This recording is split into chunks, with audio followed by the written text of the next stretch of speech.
Guy with the hair. That's what he's known as. Nothing coming through yet. Yeah, it is. It's going to be. Yeah, delayed. it takes a while, especially with radio. We are going through on our end. You're plugged in, so One, that's. two, three.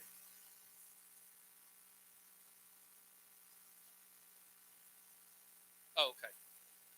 And then, yeah, they're up, so it should be there. Okay, let's see now. Now, don't do that.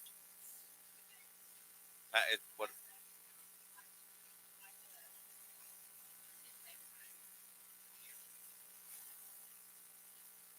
Okay, here we go. Let's see.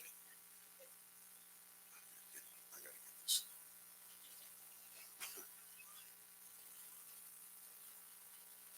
Right.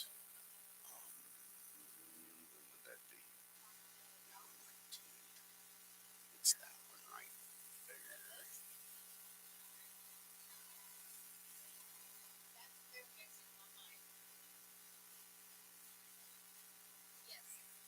Yep, May now.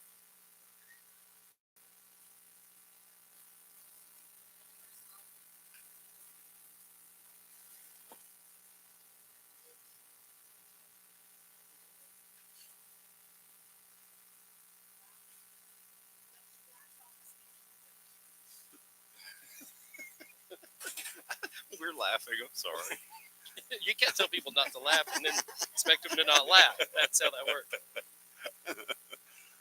I'm trying not to. I really am.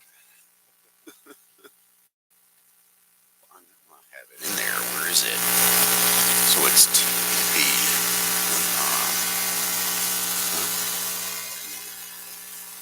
That would have been. Oh, it's there. It is. Right there. I bet. That's it. That's it now. Let's copy that into.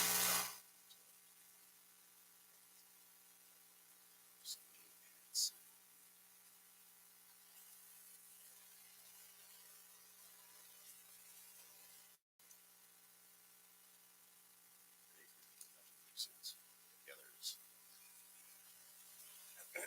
Actually, I'm going to go down and see if that kid from Parkview has. Yeah, perfect, perfect.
This thingy. I'm sorry.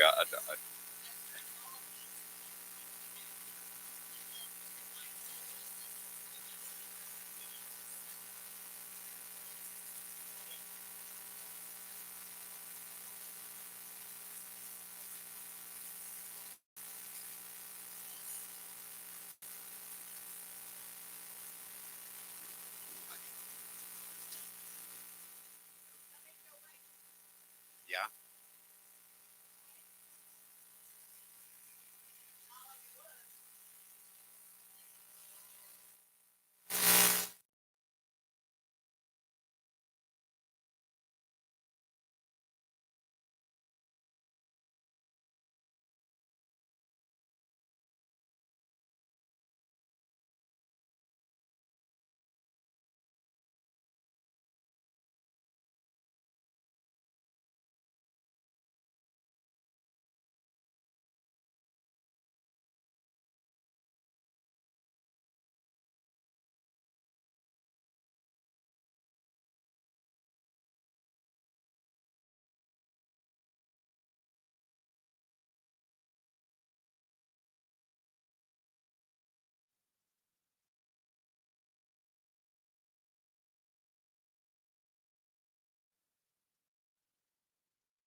Yeah, testing 1 2. Check check. Audio check. Testing 1 2. The Goblins are in Little Rock at War Memorial Stadium taking on the Patriots.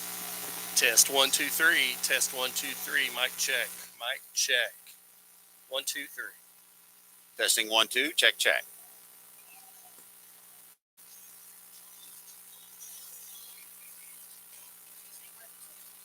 What's that?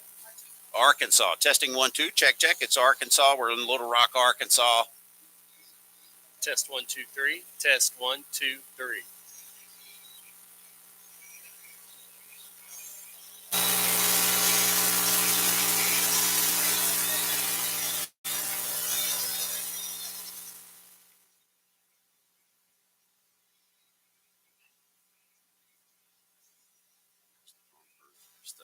There's bench talk. There's the halftime. I need to move all of this. Either all the way up or all the way down.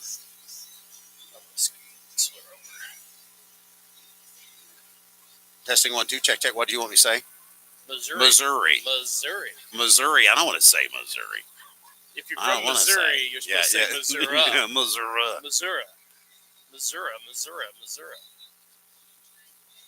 Missouri, Arkansas, Oklahoma, Texas. Hello, test 1 2 3. Check 1. Check 1. Okay, there's game, football, Stone Bank basketball open, close. Oh, okay, good. I can just go from there and bring that back down.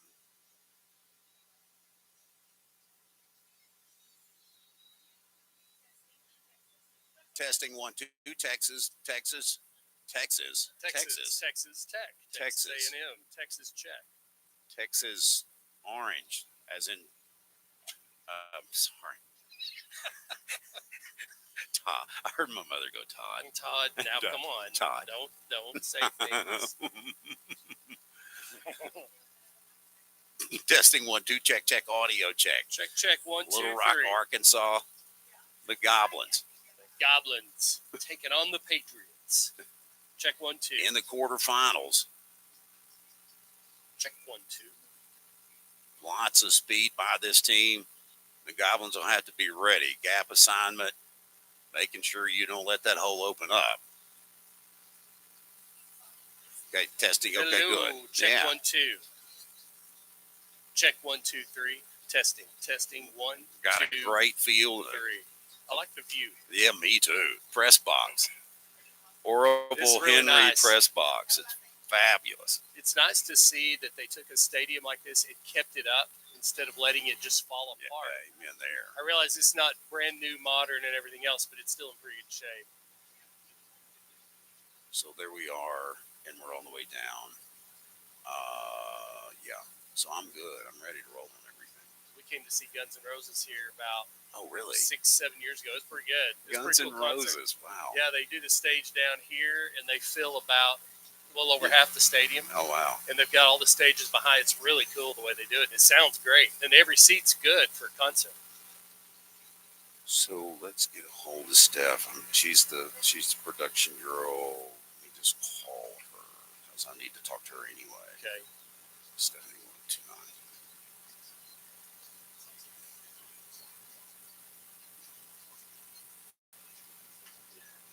Hello, Stephanie. I wanted to give you a call here. We're all set up. We're hooked into Gob TV. We're ready to roll. I've got everything loaded.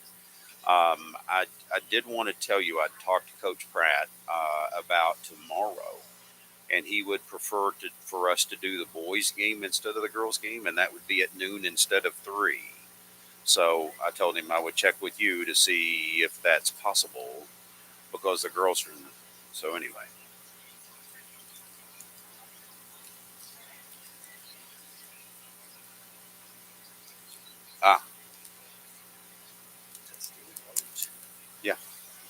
Yeah. It wouldn't be any problem. I wouldn't think if you were there because all you're doing is kicking me on and off the air, right? I mean, that's it.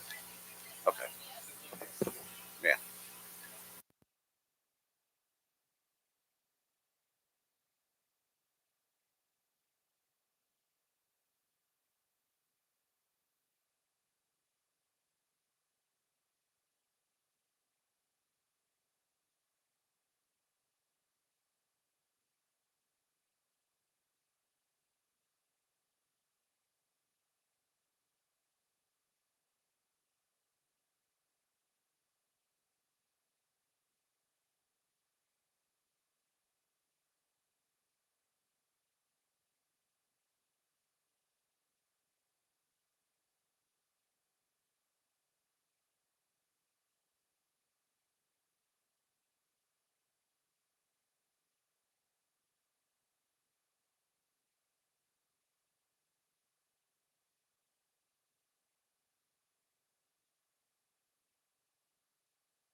the Goblins come and finish the regular season 5-5. They make the playoffs, the 4th seed from the West. Last week, they traveled to Jonesboro, played Valley View, the Blazers, in the first round, the number 1 seed from the East. Harrison knocks off the number 1 seed to make it to the quarterfinals.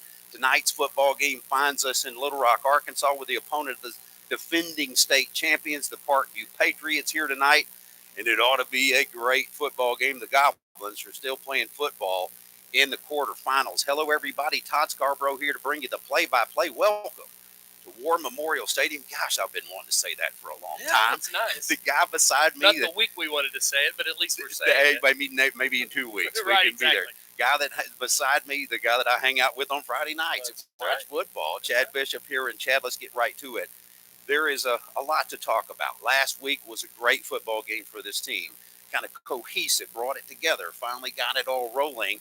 And we saw a team that we haven't seen all year, really. I mean, a team that had put it together offensively and defensively, and there's no question here tonight in the quarterfinals, playing a team like Parkview, you better bring that A game Absolutely, again. And everybody that's left is good. You know that. They played a good team last week to beat a good team, and you're right. Different type of game. 4 quarters of football, both sides of the ball, as well as special teams. And we've not seen that. We've seen the defense play pretty consistently, but the offense week after week has gotten a little better, a little better, a little better. And the way we played the game matches up well against Parkview tonight, because we are a methodical ball control offense. They're a defense designed to try to really stop the big play. We'll take a big play, but that's not what we play the game for. We play the game for the small play.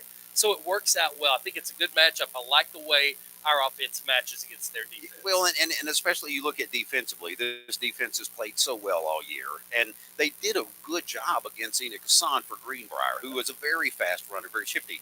That kid was very fast. Now, you're talking about a team speed, overall team speed with Parkview, that's greater, no question about that. So we'll have to do the same thing we did with Greenbrier, gap control, containment, all of that. But you have a quarterback in number 2, Thompson. Montreal Thompson, a junior, who's tall and lanky and can throw it. He can throw it. We've been watching him warm up. He can throw it. So we got to cover well. I have to put a little pressure on him and see what can be done. But either way, it's a big mountain for these Goblins to climb, because this is a great football team. But when you look at that team last week, Chad, that played that game, Harrison, they can play with anybody. I mean, there's no doubt. And I don't know that I see necessarily a better team in Parkview than they've seen all season. Yes, they're defending state champs. They're not quite the same team they've been in the past. But the Goblins match up well also. But to your point, the way that Parkview plays offense is they get the ball, they hit the point of attack, and they go against the flow.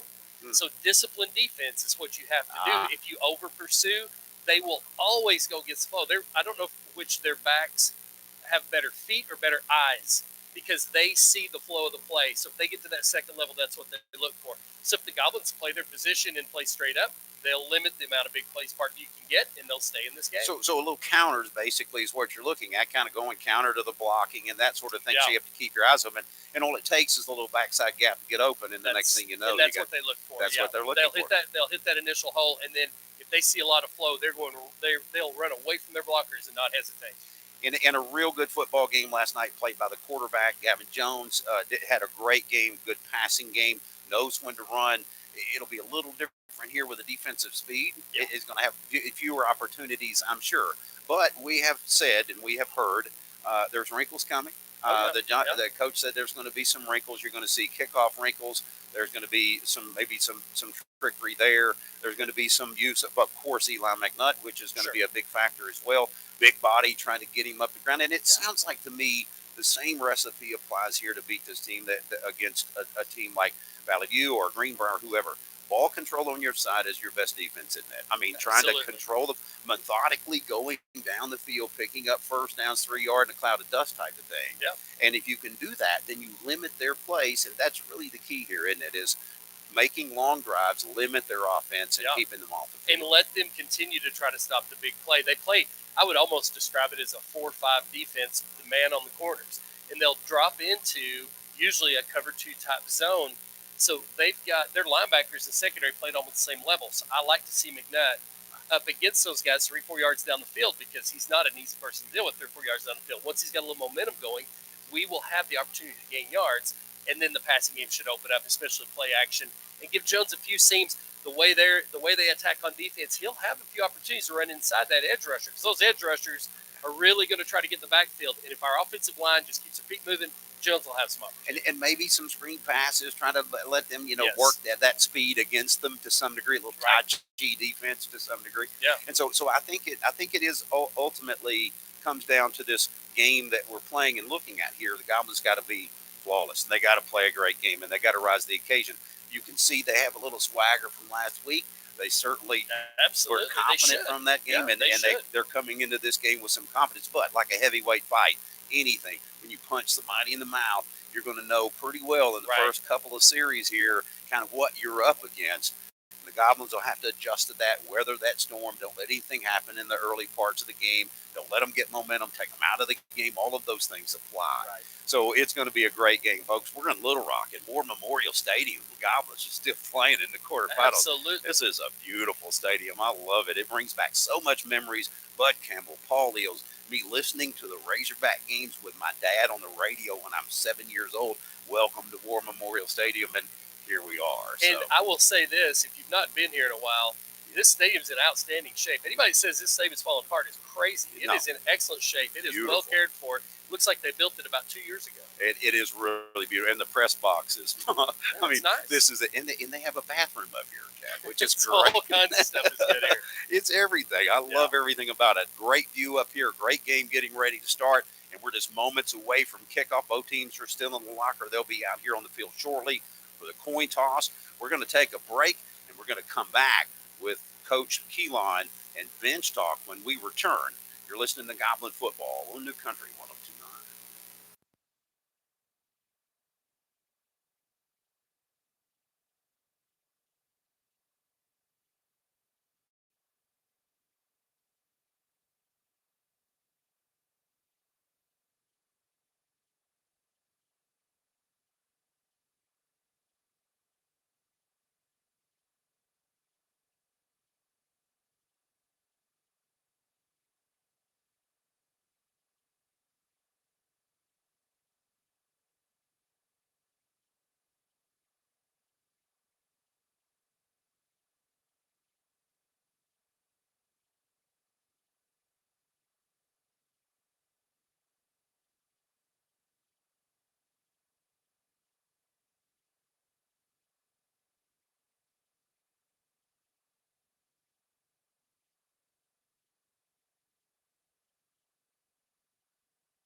On the field for both of these teams. They're coming to midfield for the coin toss. We've got some great games around the area as well. In the West, there's only one team that is at home tonight. That's Greenbrier. They're taking on Lakeside Hot Springs is hosting Morrilton, and Farmington and Joe T. Robinson will be a great football. That would be a good game. It'll be an interesting game. Absolutely. So Joe T. is here. The Clinton Yellow Jackets are still in the playoffs. They're doing very well. Mountain Home Bombers are doing well. So it's good to see these area teams still alive. So the officials now discussing everything there at midfield. 4 captains for the Patriots and 3 for the Goblins. 57 Dayton Waters, number 2, Peyton Reese, and Eli McNutt, the captains for the Goblins on the field. The coin toss has been made. Now we'll have to see who wins and what they're going to do. Long discussion there. So it looks like the Patriots have won the toss. They'll defer. So the Goblins will put their offense on the field to start. They'll get the kickoff to start this quarterfinal match. They'll move from left to right from our vantage point, and it's a good one. I mean, a great. This press box is. I can see numbers from this distance better in this field than I can at Goblin Stadium. I can too. Yeah, for sure. Yeah. So it's the lights. The lighting here is pretty sharp. Absolutely. Yeah, it's nice. So we're about 5 minutes away from kickoff. The Goblins will go back into the locker, come through the run through. The Patriots will do the same thing, and the Goblins will get to show what they have on offense to start this football game. Folks, we're going to take a break here and be back with kickoff when we return after this word from Watson Webb.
The Goblins make their way onto the field, ready for tonight's football game, the quarterfinals here in War Memorial Stadium. I'm going to say that a lot, Chad. Yeah, Memorial. yeah.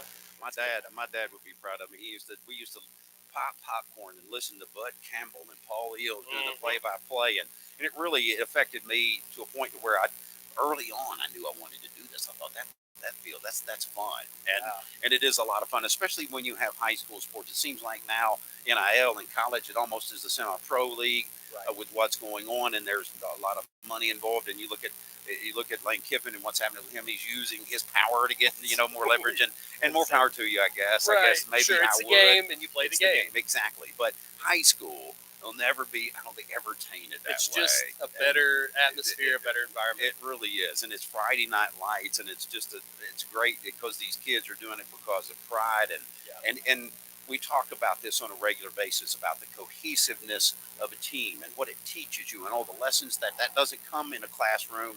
That doesn't come anywhere except in the gridiron down here, because you're learning how to listen to instructions, execute, get better, work as a team, overcome adversity, all of those things. So that's life, isn't it? Yeah, and so it's that's what I love about it. That's why I continue to do it. And you see these kids, what they get from it, and that camaraderie, like Coach Keelan said about the team last week. They were so happy. They were elated that they won, and they celebrated, left, celebrated again, left, celebrated. They wanted to be a part of it, and they wanted the fans to be a part of it. And it almost, I thought they were going to turn the lights off on them or something, because they kept hanging around. But it was something that they wanted to soak in. Certainly deserved that, and deserved the spot here in the quarterfinals. So you're the top 8 teams in the state, the 5A. So you're the top 8. Now tonight, I think probably of all the games that you would see in the 5A West, most people would agree that the Goblins have probably the biggest hurdle to overcome here. That probably was the case last week. I think it would was. think. I think last week was the biggest hurdle to overcome. Biggest hurdle. In the West passed all those tests, and here we are again. And you pass this hurdle, you get Greenbrier if they win. So there's another hurdle. There's all hurdles here. Yep. And everybody in the top 8 is good. So the Goblins will get the first chance here. They'll send back Noah Morris. And I believe it's Bromley back there deep with him as well. So the kickoff sitting at the 40-yard line. He'll tee it up. And Parkview ready to boot it away. Oh, yeah. Quarterfinals. All around the state, too, Jack. Everywhere. Yeah, everywhere. Absolutely. There's every division. It's pretty cool. And then you got with Brian and all of those big, massive. Big 7A games this week. There's some heavyweights there. Bill Springdale. There's a lot of good football. A lot of good football happening right now. We're ready for kickoff. Parkview will do the honors. He'll kick it off. It's a shallow kick. It's going to be fielded at the 11, I believe, by Hoppus. I believe he's in the game. No, check that. That's number 28, Xavier Freeze. Yeah. So Freeze with a pretty decent return gets it up to the 26-yard line. The Goblins will start at their own 26. First down and 10 to start this football game. Gavin Jones, your quarterback, and we see T. Deacons out there, number 50. He will be number 50, so he will be, instead of the tight end, he will be a blocker tonight. He's really good at that, too. Yeah, he is. He's going to be your left tackle. The left tackle, which is a very important position there for a right-handed quarterback. So now Gavin Jones on first down. Goblins with their first series. Jones will hand it off. He's trying to get a little room up the middle. I believe that's McNutt. McNutt gets the call on first down. If he's in the backfield, you can bet he's going to get it. He's going to get it, and he's going to get 3 yards, and he just did. So McNutt gets 3 on the carry, just off tackle. Gets it to the 29-yard line. It'll be second down and 7 there for the Goblins. They work their way to the line of scrimmage quickly. Just underway here, the Goblins get the first possession. Second down and 7 for Jones in the shotgun. Man in the slot far side. It's McNutt again. McNutt's got some room. He breaks the initial tackle into open field down to the 47-yard line. Like seeing that. Eli McNutt looks up and he gets through that initial plunge there, and he looks up and he's got space. And now it'll put the Goblins up near midfield. A lot of space and a lot of field, and a pretty decent open field tackle to only let him get about 4 yards after the hit, because normally McNutt's going to get more than that on an open field tackle. So I think the look on his face was he was surprised he didn't know what to. Yeah, he was not ready for that. It was a big space. And I said this earlier, they want to defend against the big play, and they're very cautious on defense. For a team that wins, they're very, very cautious. New life for the Goblins at their own 48. Jones in the shotgun, 2 wides. One in the slot to the near side. He'll hand it to Hale. No, check it. Jones has got it. Jones gets hit at the line of scrimmage, keeps moving, does a good job of getting 5. After the tackle, he gains about 3. So they're going to call it 6 on the carry. Jones does a good job on the read. Well, the Goblin offensive line is doing a really good job of picking up. They do some twist stunts with their defensive line. Parkview does, and the Goblin offensive line is being very disciplined, picking it up, keeping their feet moving, and picking up the guy that appears.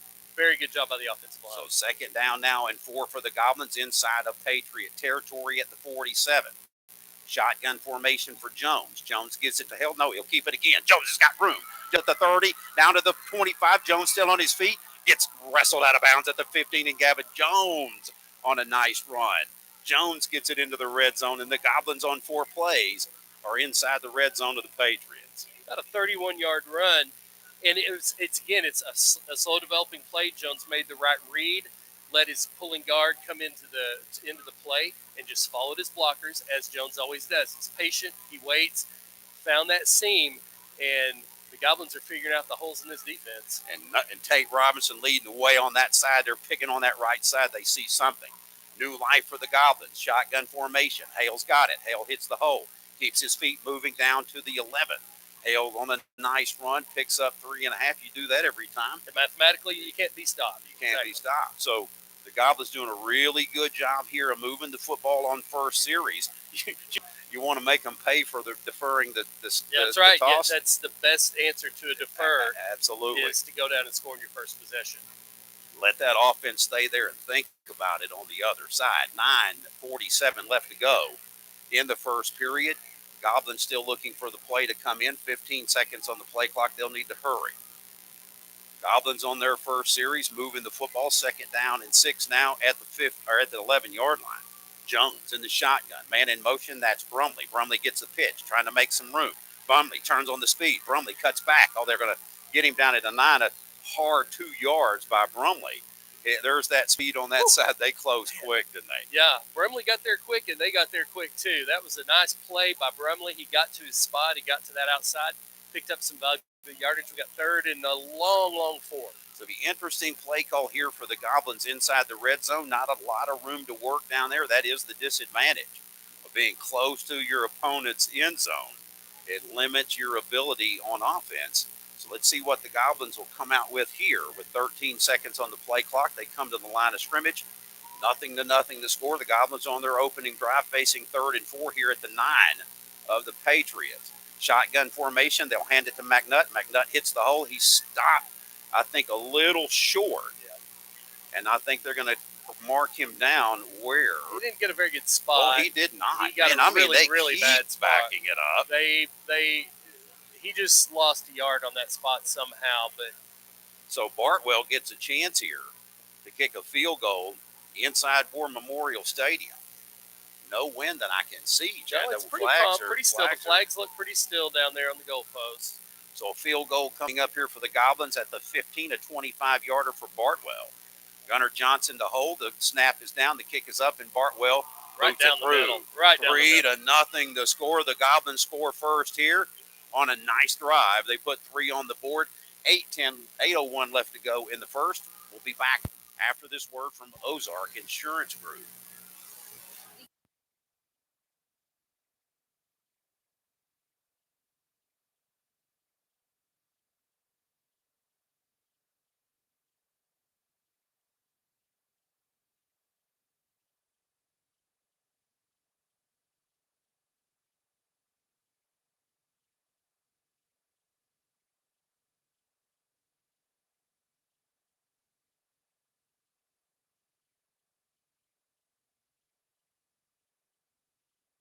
But determines what we did determine there, and you always see this.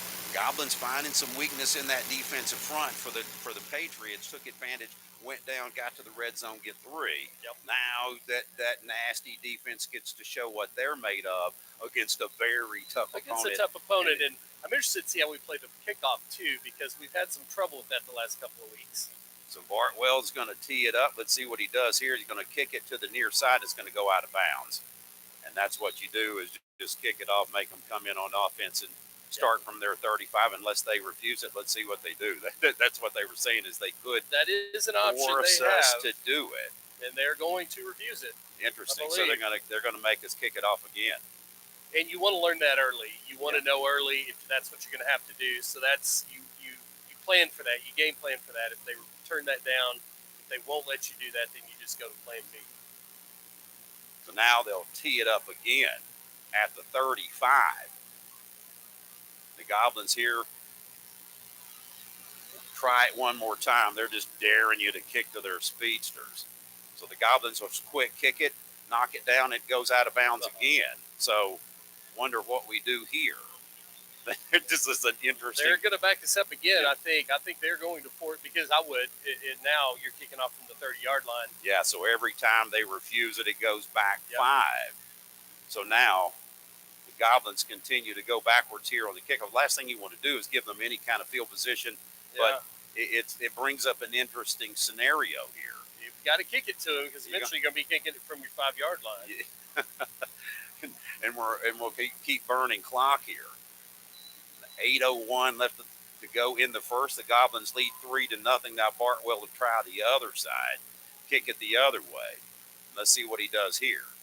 Kick is a far one. It's going to hit, and it's going to go out of bounds again. So the Goblins get another penalty there. And they're just dancing around these speedsters. And so what will happen undoubtedly, since they've started this game, they'll continue to back us up. This is now becoming a crisis. Yeah, it kind of is, isn't it? Because you're going to now coach is talking to Bartwell saying, just put it on the. I think you just squib it, and force your almost an onside. I think maybe that's our option from here on, is just onside kick. Yeah, I think so. And force them to field it, because it's a field position game, but also it's a big play game, and this is where you can't control the big play as much in the kicking game. So just let them have a little bit of field position to avoid the big play. The Patriots do run it back. It'll be the shortest kickoff run back for a on this touchdown. forever. Yeah. So now Bartwell, 4-time is a charm, hopefully. He kicks it down and it takes a bounce, and he's going to set up a return trying to get to the outside. They try to contain him, and they get him down at the 50. So the Goblins will start on defense there at the – they're going to mark him at the 48. Wow, he got a great spot. There's some friendly Wow. spots and some unfriendly spots tonight. I'm not going to comment on when one happens and when the other. That was egregious. That's a 2-yard difference there. Definitely a 2-yard difference, and I believe McNutt's earlier was a 2-yard difference. Yes. So, yeah. So they give us a half-yard back. It looks like. Maybe, I wonder if the guy that was operating the clock last week is officiating this game. He had a slow hand. He was a slow starter. Yeah. So Thompson, now the quarterback, the junior, trying to get everybody jumping. They get a free 5 yards. They get the Goblins on a bite right off the front end. Tells you that's what you do with aggressive defense. Huh? Yeah, you do. Bark and try to make them jump. That front 4 is ready to get somebody. Oh, they jump first? Oh, so they're going to call offsides on the Patriots. We did jump, but apparently they did too. I did not see. Yeah, somebody must have played. Yeah, well, that's good. Yeah. So 5 yards against the Patriots here in their first series. So we've already seen 4 penalties in this game. And 4 kickoffs by the Goblins. Pretty much, yeah, we have. So now, Patriots will come down, first down and 10, the ball at the 47-yard line, their own 47. Thompson, he'll hand it off up the middle. Goblins hit him at the line of scrimmage, force him down after a couple of yards. So only 2 on the carry back to the 49. It'll be second down and 12 for the Patriots at their own 49. You like to see that. They're going to hit the line and go against flow. They did, but the Goblins stay home. So there's not a lot of flow to go against when you make the play at the line of scrimmage like that, and that's how you stop an offense like this. 2 wides to the near side, 1 to the far side. Right beside Thompson is the fullback or the tailback. Now they'll throw it, a little screen to the near side. Oh, and swarmed under. That was Noah Morris with a great play. Noah smelled that one. It looked like the pass was a little slow. It was a little slow. And I think it was complete. They're going to rule it complete and down, so he's going to lose. Yeah, they're going to for -2. Yeah, that's the one you'd rather drop if you're Parkview. But yeah, Morris was all over it. That's great coaching. That's good prep by your defensive coordinator and by your defensive coaches. So 6:54 left to go in the first. The Patriots face their biggest challenge so far in this drive, third down and 15. They need to get to the 37 of the Goblins. 2 wides to each side. Thompson in the shotgun has the snap. Looking to the far side under pressure. Gets hit. Oh, Brumley right there, and it's incomplete. Good job by Lucas Brumley. They're wanting a flag on that side, but that was not a catchable ball. Nowhere close, and then Brumley did his job, so that'll force the Patriots to kick it away on 4th down and long. So you think that they would here and not try any trickery, you wouldn't think, but who knows? You never know, but the Patriots have now gotten a taste of the Goblin defense. You see this is probably going to be a football game, and it's going to be a game that's going to be competitive at the line of scrimmage. That's the type of game Harrison wants to win. Well, that's what you needed as Harrison scored, stop them, gives you that confidence, puts a little doubt in the mind of the Patriots. They've got a guy coming on, back off, missed assignments. It's 5 seconds here. They better hurry or they're going to back up. Punt is there. It's underway. It's a shank, and that's going to take a kind of a Patriot roll, and it's going to actually benefit them. It keeps going down to the 19. So not a bad punt when it's all said and done, even though it was a bad punt. It looked ugly, but he got 30 yards out of it. So we'll take a break, be back with the Goblins' third possession after this. You're listening to Goblin Football on New Country 102.9.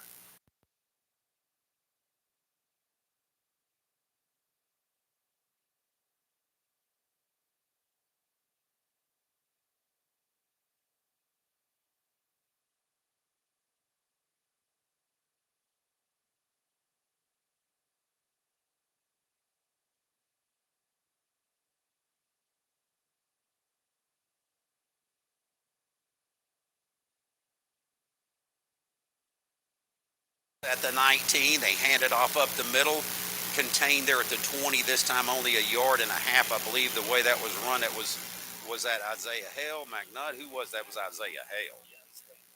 That was a good look. It was a kind of a fold block over there on that side, and both guards pulled. Tate Robertson got in the middle of that, got us 2 yards himself, basically. 6 minutes left to go in the first quarter. The Goblins lead 3-0. Brumley brings in the play. 20 seconds on the play clock. The Goblins at their own 21, second down and 8. Gavin Jones, the quarterback, looks at his wrist again, and 2 wides to the short side. They'll put a man in the slot to the near. They'll hand it off. Check that. It's Jones again. Jones is going to be swamped for a loss at the 15. Defense did a good job of reading that one. Jones decided to keep it, and he paid for that, losing about 3 or they'll call it 4 yards now on the loss. They made the right read, but they had a stunt going on this left side. I think they sniffed that one out. They were either coming after him on the little rollout pass, or they were coming after him on that quarterback keeper. 3rd down and long here for the Goblins. It looks like the Patriots defense woke up a little bit here. We'll see now on a big 3rd down. The Goblins setting at the 17. We'll call it the 18. They need to get to the 29. Jones, the quarterback, 2 wides to the far side. A man in the slot. Jones is going to throw it as a man near side. Oh, and he overthrows him. He tried to get it over the defender. I think big number 50 had his hands up, and Jones had to loft it a little bit long. And now the Goblins will be forced to punt the football away with 4:54 left to go in the first quarter, leading by 3. Yeah, Nigel Farsi was number 50, and he did make a nice play there because he forced Jones out of his comfort zone. Jones was rolling right, had a decent opportunity there, but had to pass around that guy. Styles will punt it away. It's another short punt. Boy, that was a bad one. That's way short. Wow. So that goes out of bounds at the 34. 13-yard punt. Wow. So not what they drew up there, I wouldn't think. I mean, I know you're trying to keep it away from but that punting the ball, it's better. It's easier to get it away and keep it away from somebody you have one deep. Yeah. So now Patriots in really favorable field position here at the 34. We've seen this before with this defense, where their backs against the wall, a bend but not break. This is a really good test for the Goblins here, with the Patriots coming onto the field, trailing by 3 to nothing. 4:48 left to go in the first. First down at 10 at the 34-yard line, deep inside Goblin territory to start this one. The Patriots in the shotgun formation. Thompson with 2 wides to the far, 1 to the near. He's looking that way. He's got a screen pass trying to get outside. He does. Kicks him back inside down to the 25-yard line, 10-yard pass on the screen. That's one thing you do not want to see, is them hitting that sidelines and nobody there. Needed somebody to turn him in. He got out, and he got 9 on the carry. So 2nd down at a yard from the 25. It was a good play. It was well set up, well designed, and well blocked by the other receiver. And our defense really made a good play. Brumley was over there, and you have to sometimes give those yards up. Thompson, the quarterback, 2 wides to the far side. He'll put a man in motion to the near. Parkview moving right to left. They'll hand it off up the middle. He's got a little room, but a nice tackle.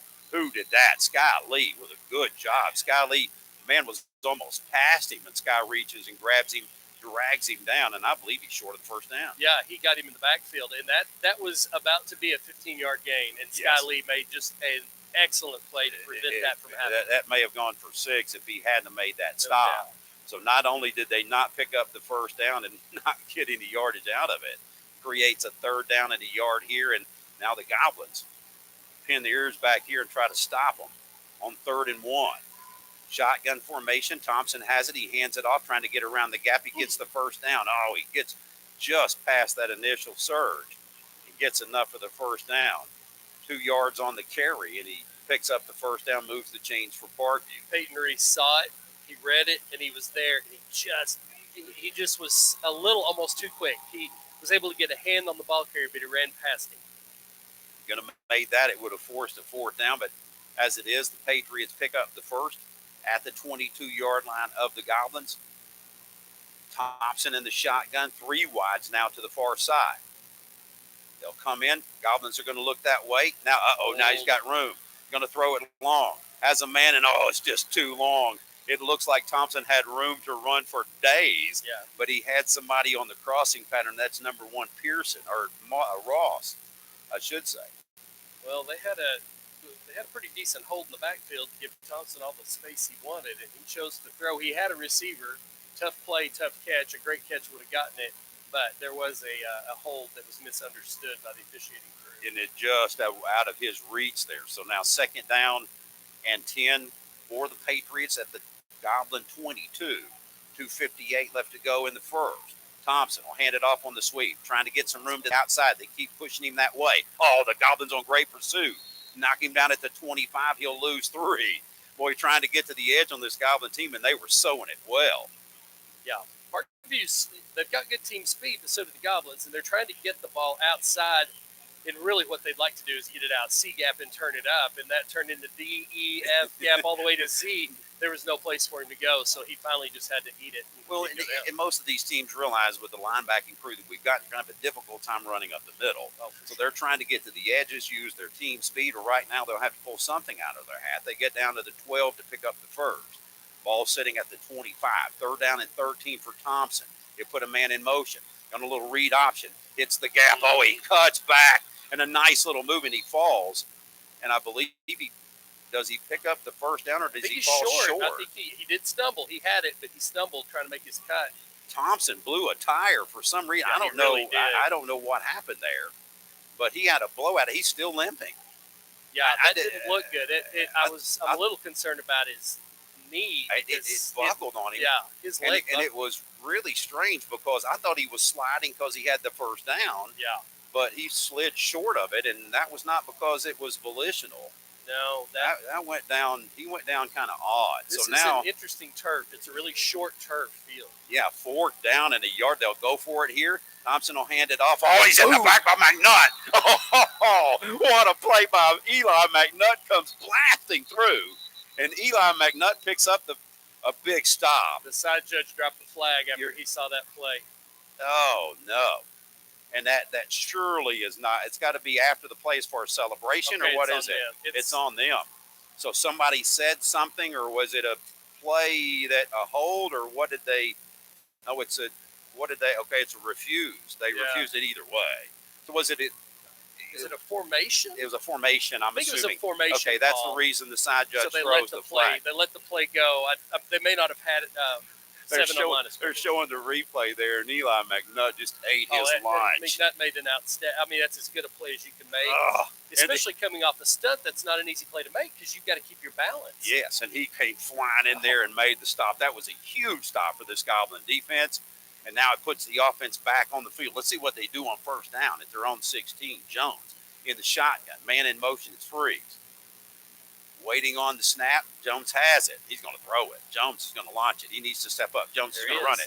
Jones kicks outside. Oh, Jones still on his feet. Keeps his feet to the 25. Jones picks up the first down to the 26.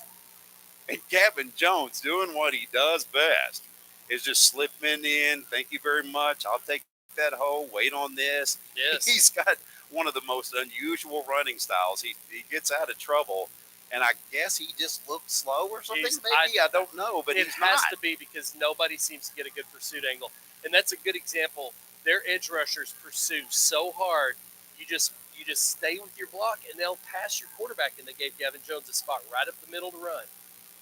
So first down for these Goblins. They come from the 12-yard line, pick up the first down on Jones's run. It's 20. They're sitting right past the 25 to 26. Jones has the snap, hands off. It's Eddings. Eddings keeps his feet moving, moves the pile to the 32. And he just says, yeah, get on my back. You're going to owe me a little money here for the haul charge. And so, nice little run there. Eddings, it was interesting because he hits the hole, and then he thought, okay, well, I want to let everybody hit me and climb on, and let's carry it. Just keep going. So, looks like a timeout. It's the Patriots that take a timeout. So, with a break in the action, we'll break as well. We'll be back after this word from Valines Electric.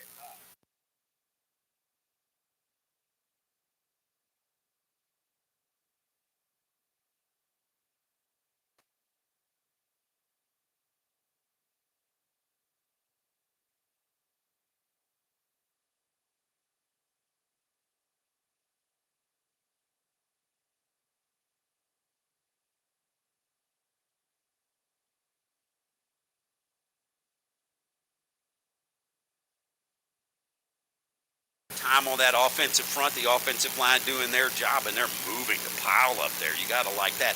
As this goes on, Chad, a little more confidence every single time, and you see it building inside the Goblins here. Man coverage the near side on Brumley, 2 wide outs, 1 to each side. Shotgun formation, waiting the snap. Jones has it. They'll give it to Eli McNutt. He flips forward.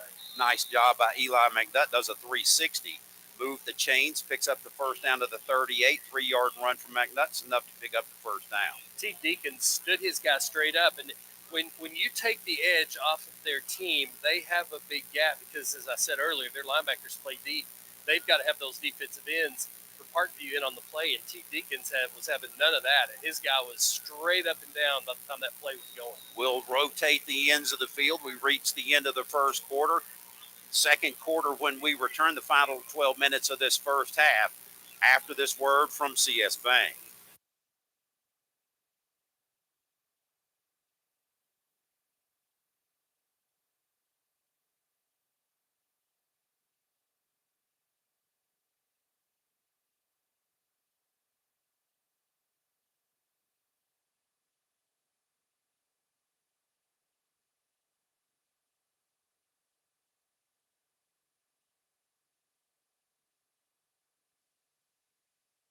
12 minutes left to go in the first half. The Goblins building momentum. They continue to just do this. They play real good football here at the end of the year. Find it, put it all together. That's what wins playoff games. That is, and they've established patience as a team. I think that they maybe didn't have earlier in the season.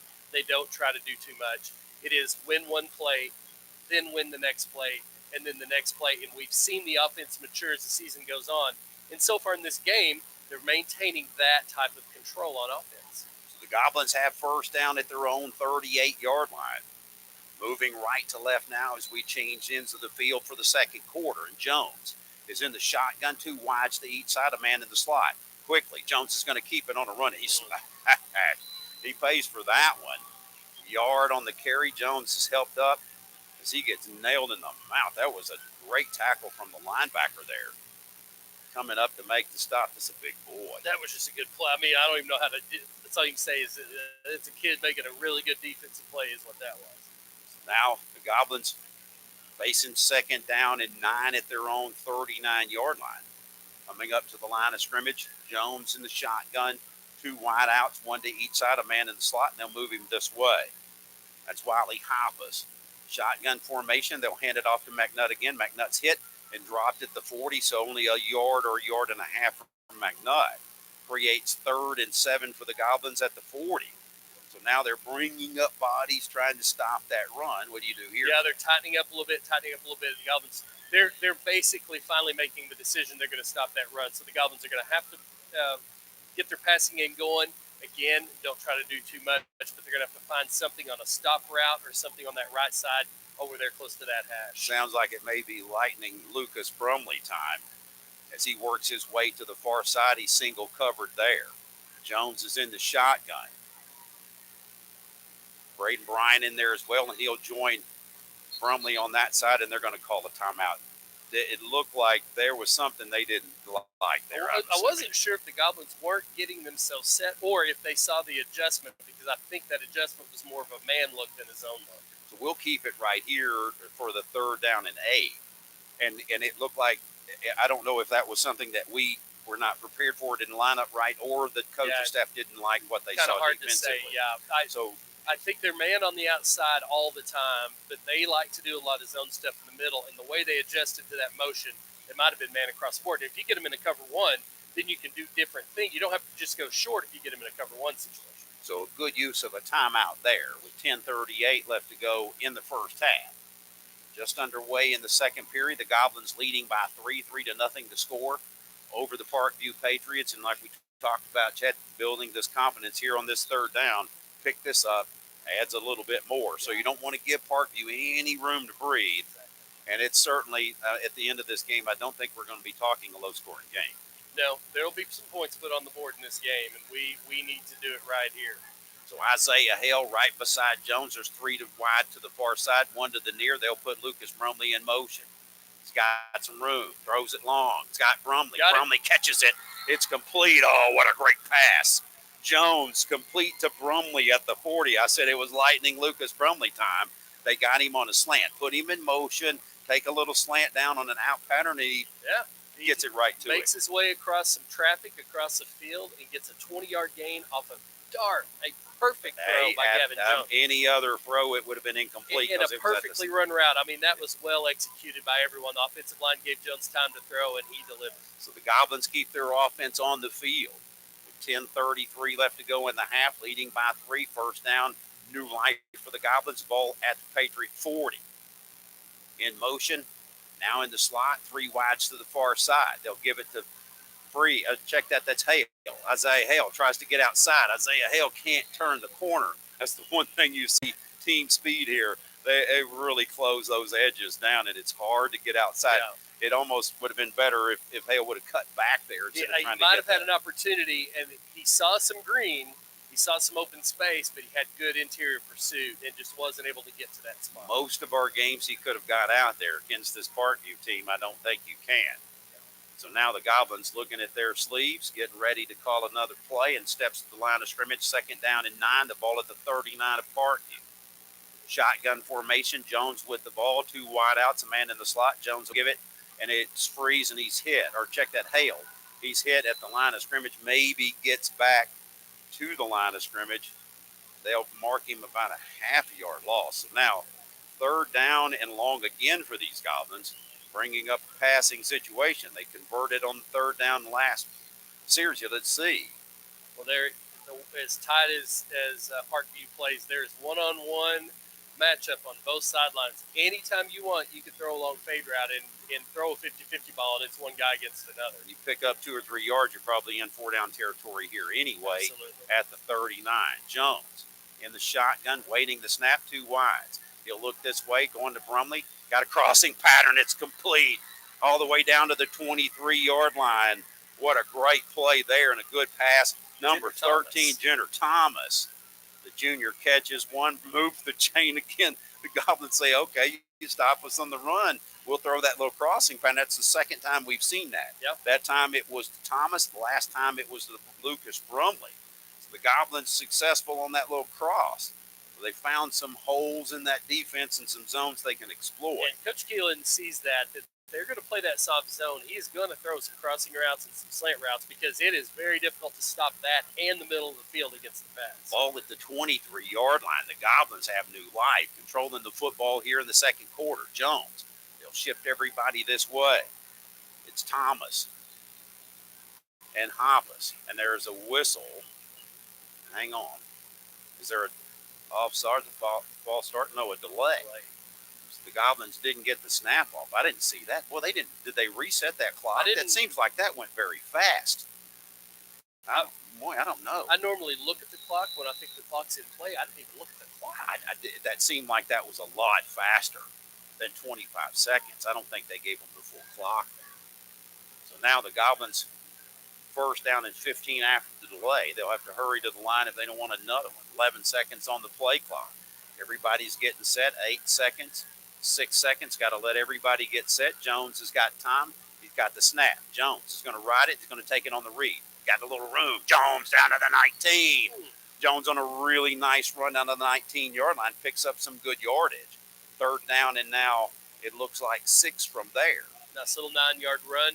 Gavin Jones let the play unfold, had his blockers in front of him, got down, and he got tackled by his T-shirt. Yeah. So Jones, again, with that little sidestep move that he does to find a gap to run in. And so now quickly, they'll come in. Goblins will get everybody set here. 15 seconds on the play clock. Second down now, and they'll call it 7. Ball at the 19. They need to get to the 13-yard line for the first down. Jones with the shotgun. Jones, quick pass. Oh, it's right in his hands, and he drops it. Oh, a wide open receiver, and he just took his eye off of it right at the last minute. I think that was Campbell. And Campbell knew when he caught it, he was going to have an opportunity. He just got a little bit ahead of himself. Nice pass by Jones. Campbell, good route, good stop route. He was there.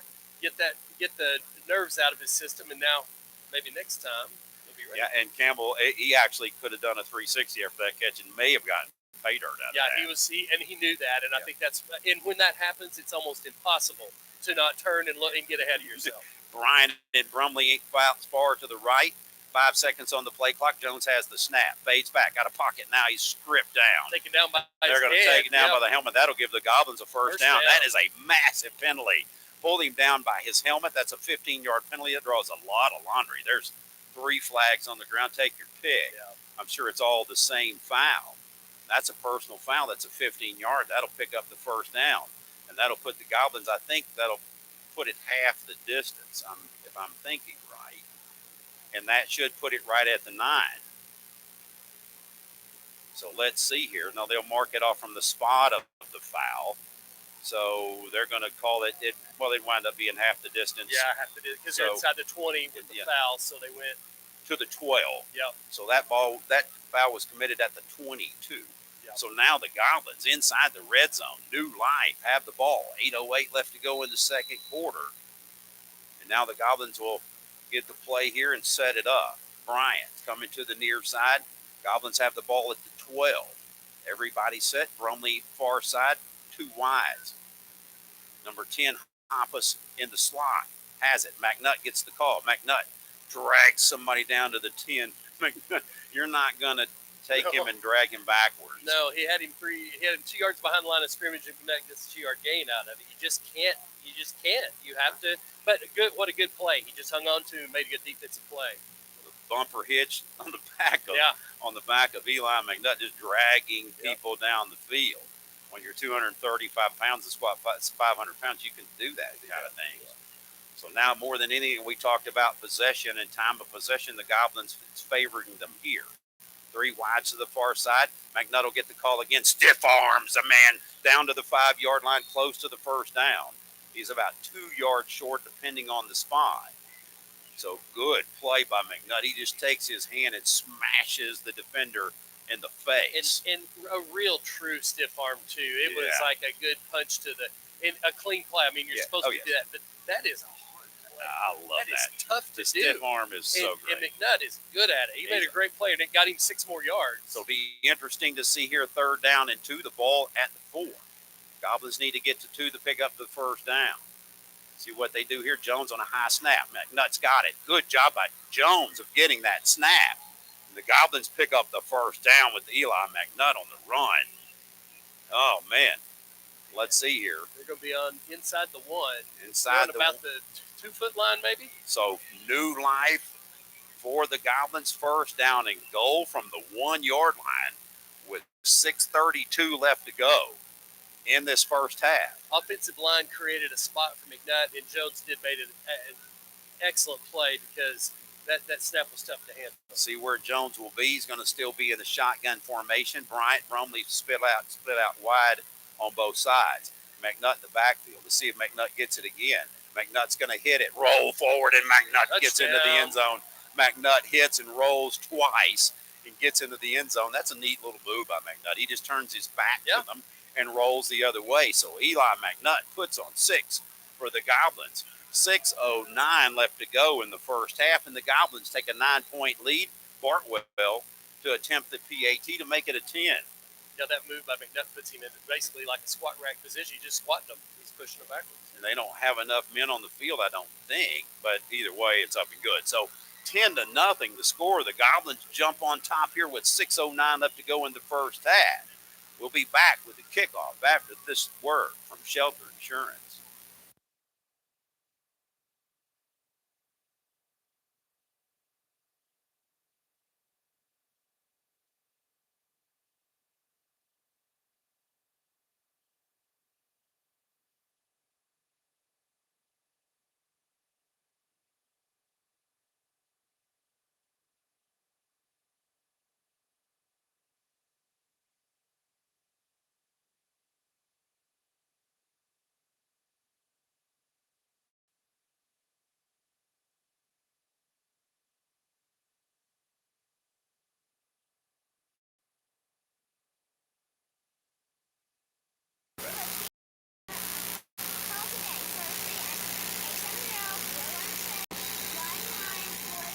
Goblins will kick it off after a really good march down the field. Goblins put on 7 on the board. The kick is a good one. That Yeah. was one of those knuckleballs that Bartwell hit. There you go. That's what we want. What you do. That's what you do. That was almost like an onside kick. He had no other option but Yeah. just to smother that, and that you can't run when you're in the prone position. No, he's like a catcher. You had to block it first, like a catcher blocks a pitch in the dirt, and then just fall on it. That's it. That was a great kickoff there. I think we found the magic there. Instead That's of what trying you to do. kick it out of bounds 5 times and then refusing it. Right, yeah. So That was not going to work all night. No, so no, that, you knew that was they're going right, to continue I'm to glad back us up. We decided to do something else. Now Thompson and these Patriots down by 10 to nothing to score the ball at the 42. A little sweep to the near side, trying to find a gap. Oh, he There they cuts are. back, and a good containment there by Noah Morris, but he gets out again and picks up some good yards. Let's call it 6. And that was just a good run all the way around. And that's one of their trademarks. That was a sweep right, and it ends up going left for 7 yards. And Morris had a good chance of getting him. He just got his outside slot there and got to the edge on him.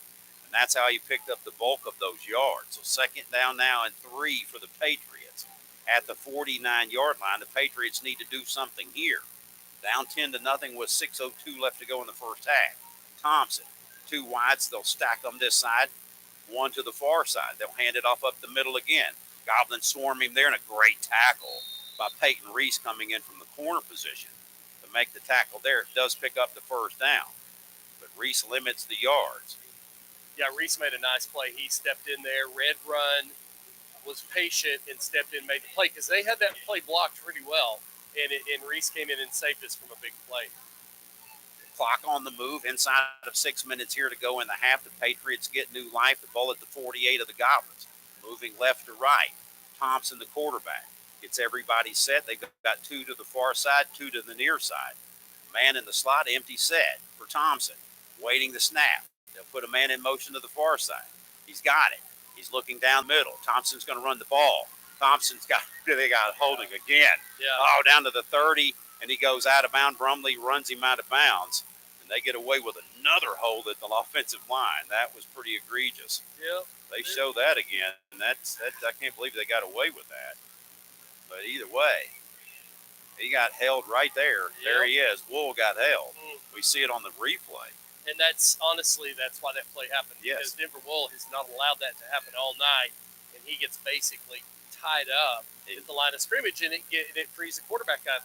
That's why holding is such an important call to make. Absolutely. First down and 10 for the Patriots. The ball at the Goblins 31, up the middle. Stuffed there at the 30-yard line after a gain of 2. The Goblins do what they do best on that run play. They do a great job of stopping up the A and B gap. And so now 2nd down, they'll give him another good spot. So, wow. It's a very good spot. Very friendly. Yeah. I know. I'm not saying. 2nd down now and 7. Ball at the 29-yard line. Thompson is in the shotgun. They'll get lined up. They'll stack 2 receivers close. And now they'll go the other way. Thompson trying to get a little room. Throws it all long. Whoa. Brumley tried to dive. That ball was well overthrown. Yes. McNutt was pursuing Thompson. I'm surprised he didn't try to run that football. It looked like he might have had the edge. But he wanted to try to hit number 4.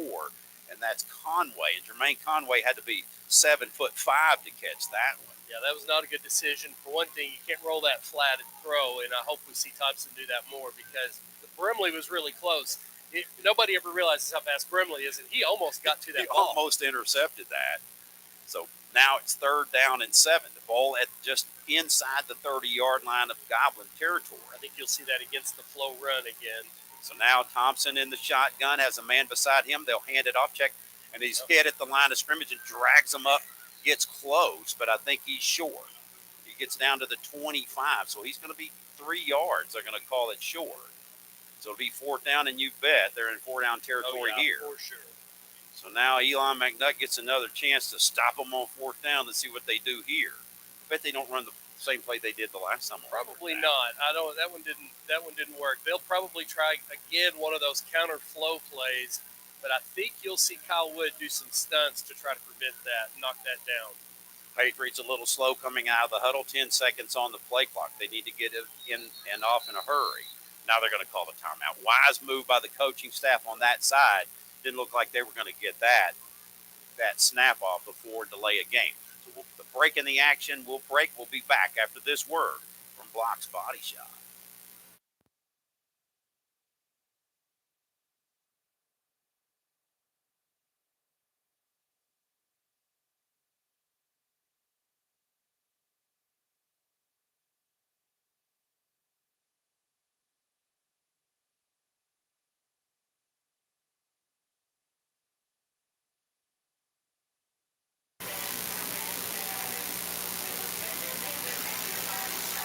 So a huge fourth down coming up here for these Goblins. 4th down and 3. Defensive play here is big for the Goblins if they can make a stop. And you look at this play, 4th down and 3. If we can stop them, the momentum comes our way. If they make the first down, they're inside the red zone with new life. This is a big play with 4 minutes left, too, because you stop them here and you've got time to score. So the Goblins need a stop on 4th and 3. The ball at their 25-yard line. Patriots have it deep inside Goblin territory. Thompson waiting to snap. A man in motion. Thompson has it. He's going to come this way. Thompson gets hit at the line of scrimmage, and I think he gets the first down. Just enough to move the chains. Thompson on a design keeper. I don't think he was doing anything but running the football there. And he finds that hole. And he's a good player. That was a good player making a good play. And that's one of those situations where the play is less important than the player. They got it in their best player's hands and gave him an opportunity to find a gap.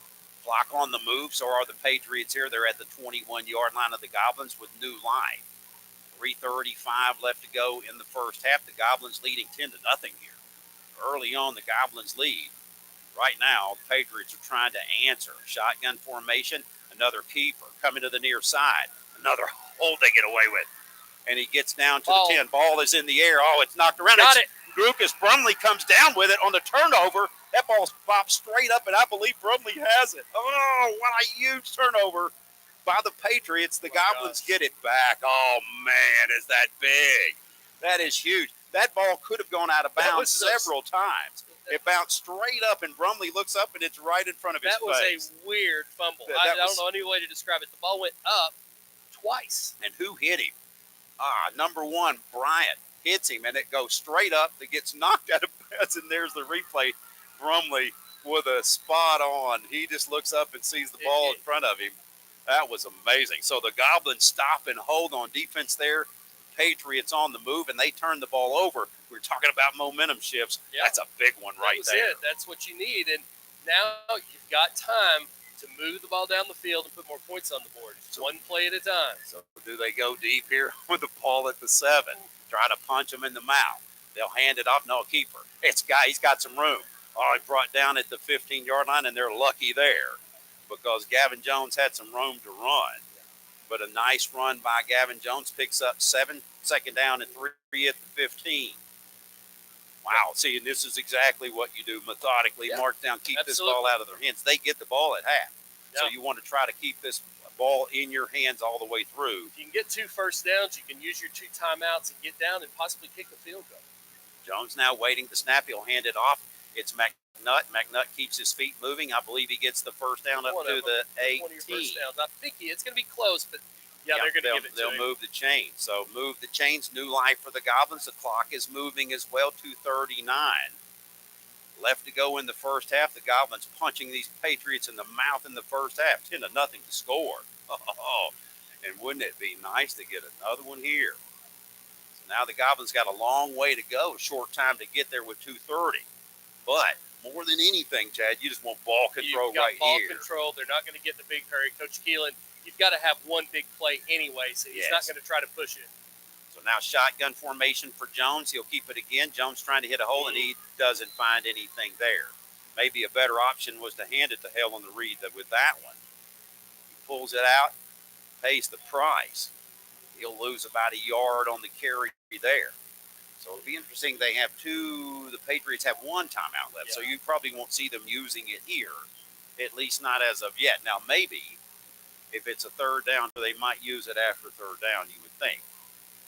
Yeah, the Goblins are going to be content going the half up 10-0, and they're going to be content if they pop one and get some more points on the board, but they're not going to try to push anything. So now 2nd down and long for these Goblins. The ball at the 16, they need 11. Design run again by Jones. Jones will get up to the 20. Gavin Jones will get it down there, and I bet you will see a timeout here by the Patriots, you would think. And they do.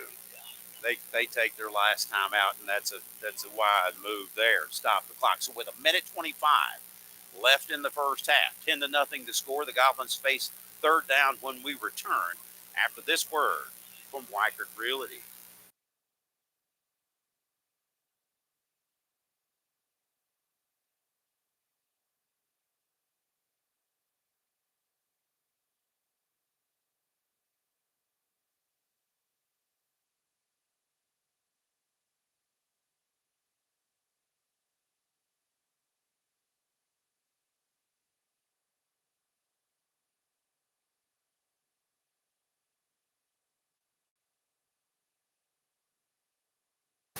Third down, and a big third down here for these Goblins. 3rd and 8 at the 20-yard line. Minute 25 left to go in the first half. The Goblins on top 10-0. Blank these Patriots so far on defense. Brumley and Bryant wide out to the far side. Let's see what the Goblins choose to do on third down. They're going to keep it on the ground. And he's going to get hit at the 20 and nothing to it there. And there's a flag. Though. It might be another face mask because it looked like they grabbed high. So let's see what happens. It comes from the back judge. I don't know if it's holding or face mask. We'll have to wait and see. If it's holding against the Goblins, they'll refuse that undoubtedly. So that'll force the Goblins to punt the football away. That came back from the back judge, the official, the head referee in the backfield, throws the flag holding Goblins. And now the Goblins will punt it away here. And I'm sure they're going to probably leave Jones on to do the honors this time. Yeah. Jones did a pretty good job of punting the ball during the season from like a quick kick type of situation. You would definitely not see the Goblins going for it here. They might run the clock down, call a timeout, just to get as many seconds off the clock as possible. That's exactly what they're doing here, trying to manipulate that clock down. They've got 15 seconds, a minute 8 on the time clock. So that'll put it down just inside of a minute. The Goblins will call the timeout here in about 4 seconds, 3 seconds, and they'll do it here. So the Goblins will punt it away with 56 seconds left to go in the first half, leading 10-0. We'll have that for you when we return after this word from First Community Bank.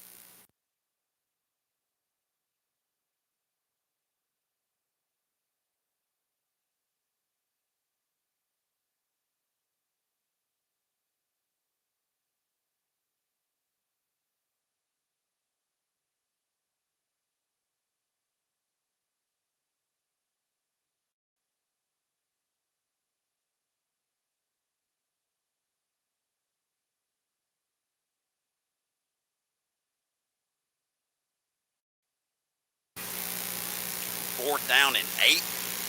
The Goblins will punt it away. Gavin Jones will probably do the honors here, I assume. Or will they send back out? No, they're going to try it again with Styles.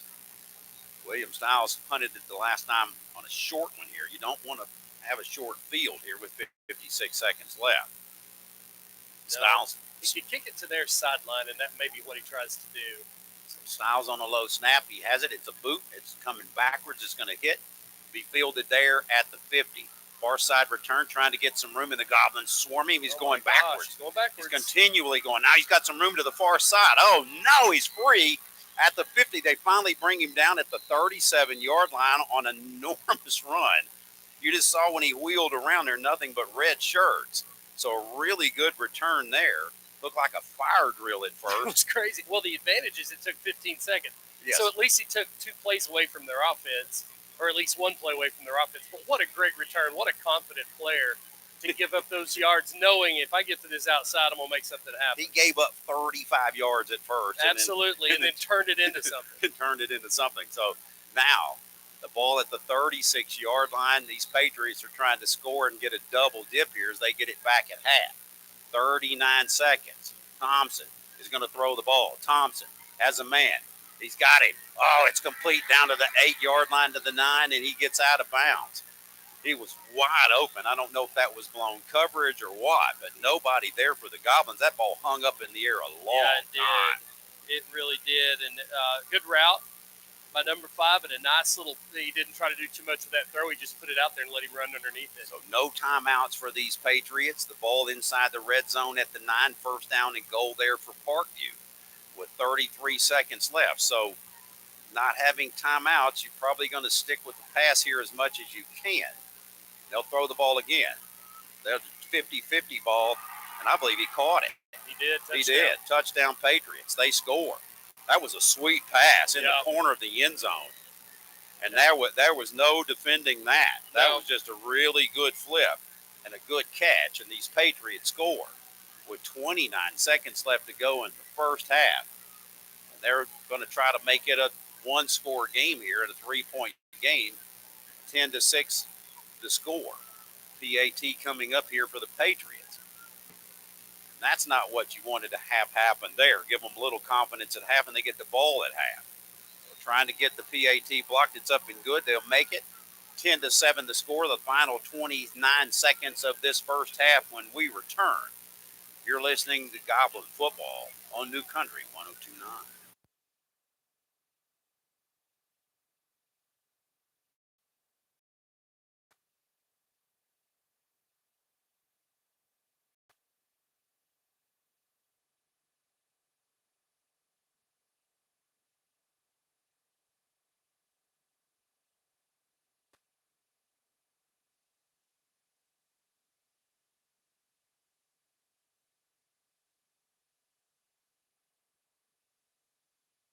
One time out here with 29 seconds left to go in the first. It's a 10-7 ball game, and we didn't really expect anything but this, did we, Chad? Oh, no. I mean, you know that, of course they're going to score in two really nice passes.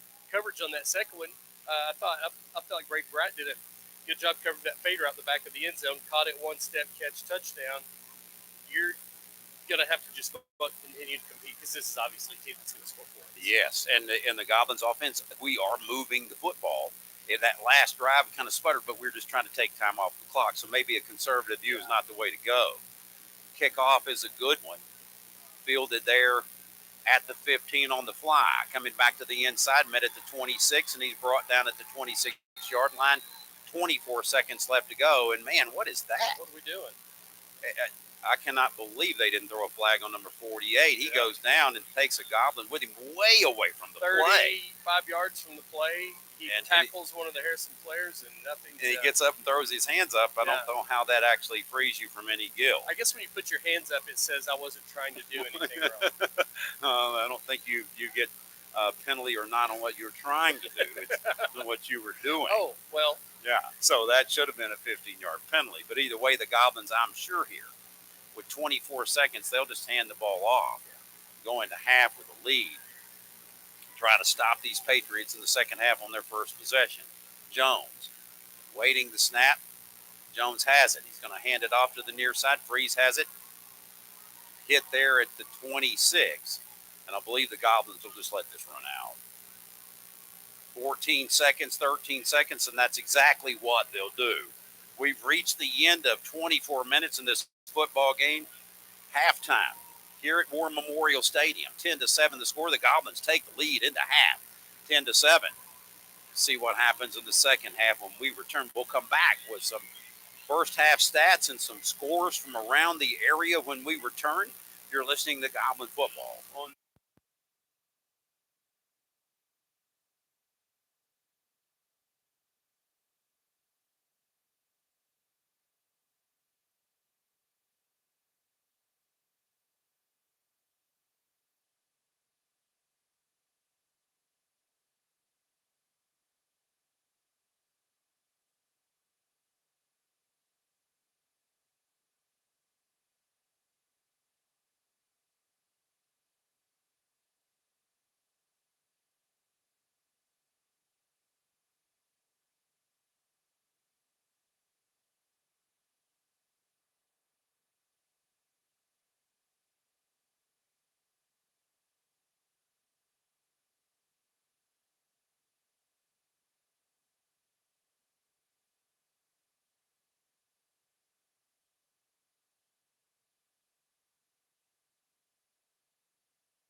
Back here at halftime, the Goblins lead by 3, 10-7 the score.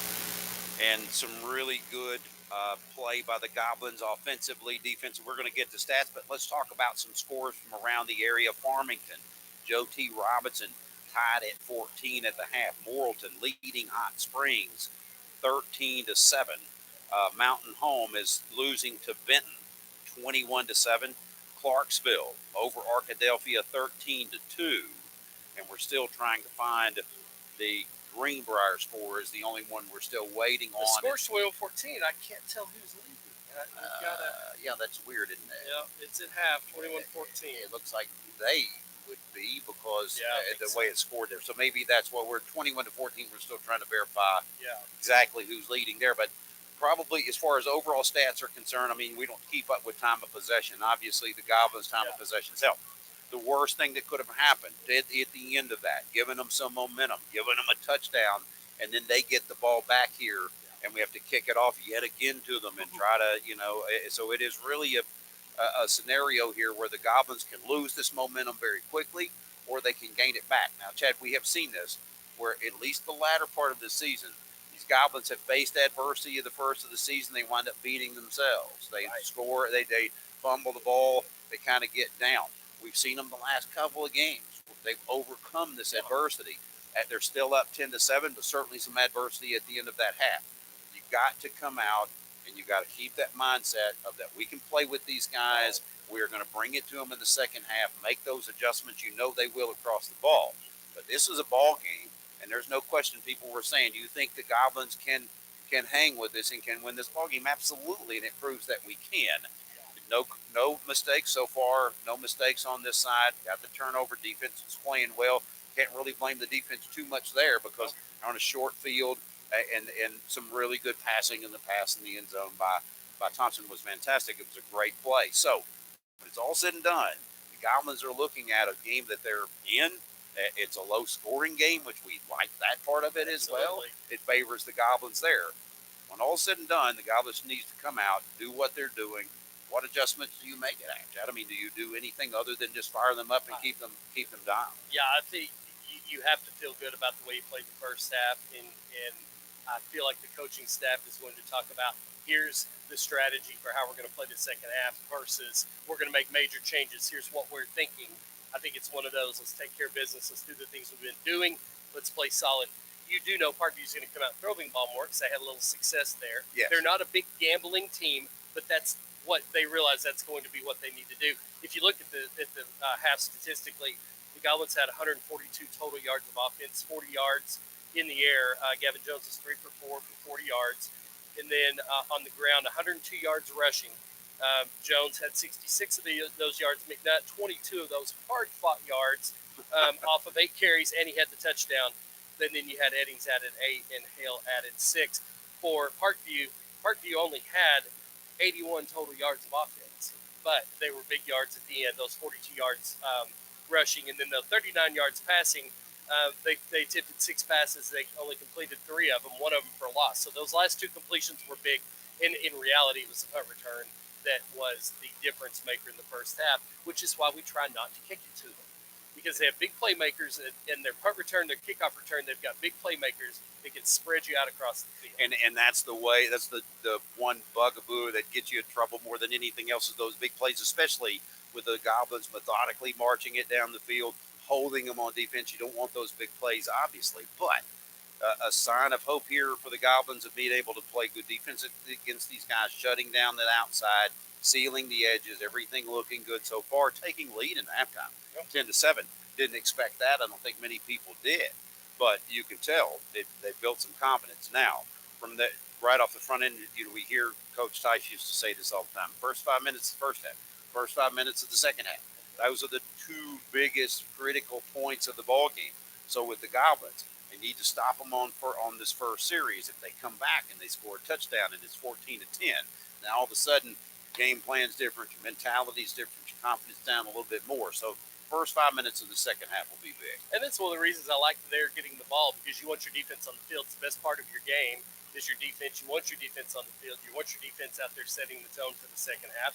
Stop them, get a decent field position, and then take back control of the clock. Because to your point, the Goblins managed to clock really well in the first half, dominated on time of possession. Parkview barely touched the ball. They ran 14 plays. Wow. So, Yeah. that's a big deal. When the other team only has time to run 14, 15 plays and a half, I mean, that's limit their possessions, and that's what you do. And that's how you beat them is, they're a big play team, but they all have to be big if you only give them a handful of them. And looking back, you were talking about throwing the football. He did have success. It was a great pass there at the end. But all in all, if you were the Goblins, you would think, great, try to beat us with your passing. Because we saw off the front end here him not. So when you average it all out, he's not hitting his receivers like you need to be successful in the passing game. Did in the end zone there, obviously, which was big. But you would much prefer him to try to beat you with his arm than running the ball or handing it off. So we'll see what happens in the adjustments that are made there. But this possession off the front end, the Patriots get it to start the second half, and it will be a big possession to start the second half. We're 11:44 away from the start of the second half. It's the longest first halftime, I guess. It was an extra long halftime. Yeah. Well, we'll fill it in. We'll make something happen here. So we'll go to a break. We'll be back with more of the halftime here shortly. You're listening to Goblin Football.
minutes away from kickoff of the second half. 10-7 the score. The Goblins up by 3. If you don't know the story, Brandon Burlsworth, you should.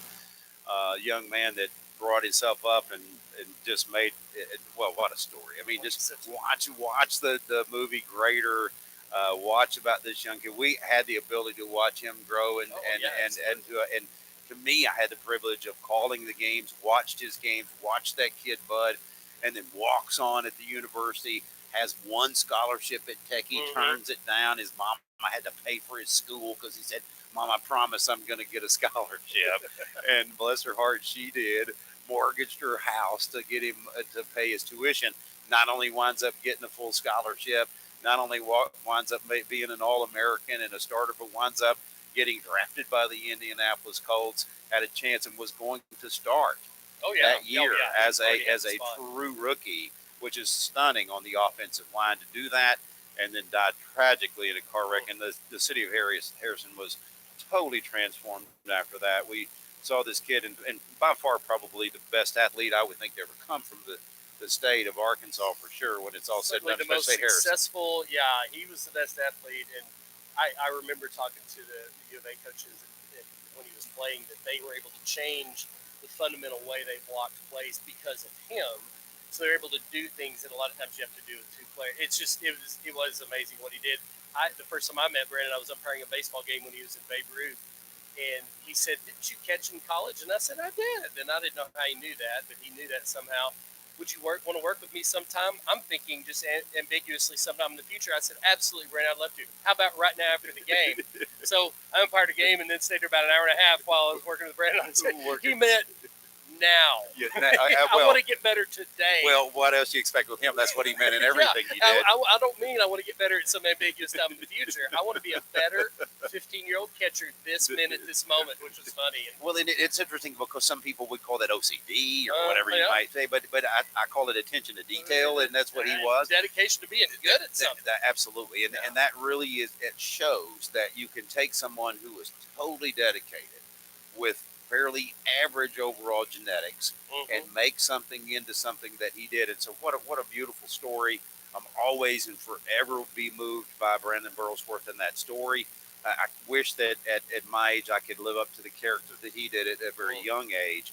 And he showed this example, and it's living on here. Every state champion that has a Brandon Burlsworth player of the game, which is big. And it just is really caught on its infectious numbers, retired there in Arkansas, in Harrison as well, and rightfully so, because not only was he a great athlete, shows what can be done, but on a character level, it's just there was nothing better, nobody better for Harrison, Arkansas. I don't know of a better example that you could get for an athlete. You know, you have all of these guys like Conor McGregor from Ireland, and all those people with the attitudes that you just that are just sour and are terrible representatives for their city and their country. And Brandon was certainly an amazing representative. But right now, Goblins representing Harrison very well. Second round of the playoffs, the quarterfinals, 24 minutes left to go in this one, and the Goblins lead by 3. 10-7 the score, playing very good defense. Ty Bundy coming back out there, the Goblins coming back out on the field, still waiting the Patriots. And more than anything, just have to keep going, right, Chad? Keep focused, keep the momentum going. Don't allow any big plays. Stop what's coming up here. Get the ball back. Go back down and score. The last drive from the Goblins were kind of sputtered because they were trying to kill time as opposed to really score. So let's see if they made any adjustments from Parkview's end. See if they do anything there. We'll know pretty quickly in the first 5 minutes coming up here of the second half where things stand, what adjustments have been made, and keep this heavyweight boxing match going. It's really a good game. So we've got the music playing, the fans across the way. I think the Harrison Goblins fans are just as populated here as the Parkview. Pretty sure it's very close in numbers. If you could count the heads, we might actually have one or two more. Yeah, you can't sit on the press box side. Yeah, I noticed there was no one here. So we're seeing all the fans. We're looking at them from the press box, and they have a line of division where Patriots set to the right of us, the Goblins set to the left of us, right down the 50-yard line. And so it looks as if the Blues definitely outweigh the Reds. And so the Goblins, of course, very proud of this football team.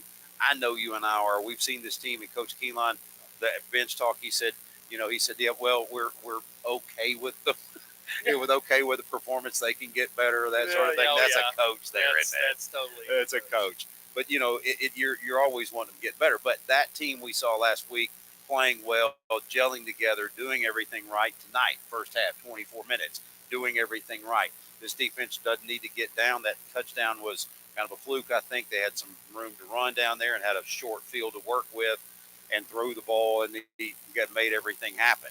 These Goblins are fired up and ready for the final 24 minutes. It's the quarterfinals. Oh, we are ready and excited for the second half here. Folks, we'll be back with a kickoff of the second half. The Goblins will boot it away when we return. After this word from Ozark Auto Body. Go, team, go.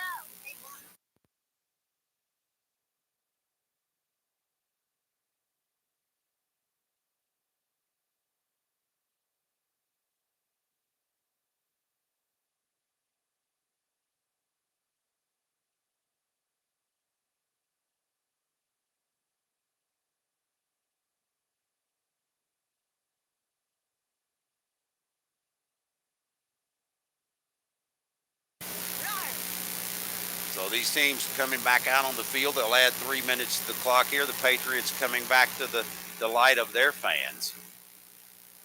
And so they're small but vocal over there. We can hear them. We can't hear them. That's a long halftime, too. It really was. I feel like there should have been a Super Bowl show, halftime show with that length of halftime. Where is the malfunction, the wardrobe malfunctions, and all the things that we see on the half? And that's the one thing with me. Here's my opinion on the halftime show with the Super Bowl. Instead of bringing out people that are washed up after 10 years and haven't hit in 25 years or whatever, how about bringing some bands from college? Let these guys, the college bands, compete against each other and have a halftime show of two bands that really can bring it. Because to me, these guys that do a good job with the band, where they have these, it's stunning. It's a to part watch. of the game and it's a home field advantage part of the game too. I agree, and I think they need to do more of that, and I think they need to honor that more, and I think the pros could honor that a lot as far as college ball is concerned with those bands at halftime, and then you wouldn't have to get these washed up guys. Okay, don't get me started. These guys that belong in Branson or something. Okay, I'm getting in trouble. So we've got about a minute and a half left here before the kickoff. If you're listening in Branson, I'm going to apologize on behalf. Well, no, I didn't mean that as a slight. Okay, I mean, well, Johnny Cash actually said whenever he finally he said, "Well, I guess I've got to go to Branson." That's right. So it's kind of where they go to just to play their gig and die, basically. But so I better get to halftime here.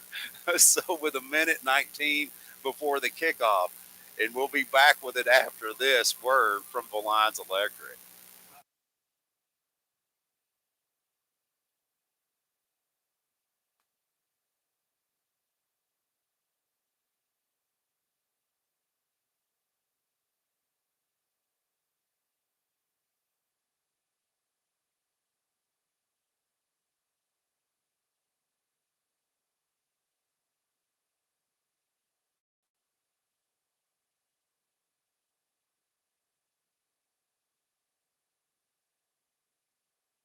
For the kickoff here, final 24 minutes of this football game, the Goblins will play their game of keep away here as they kick the ball off and tee it up at the 40-yard line.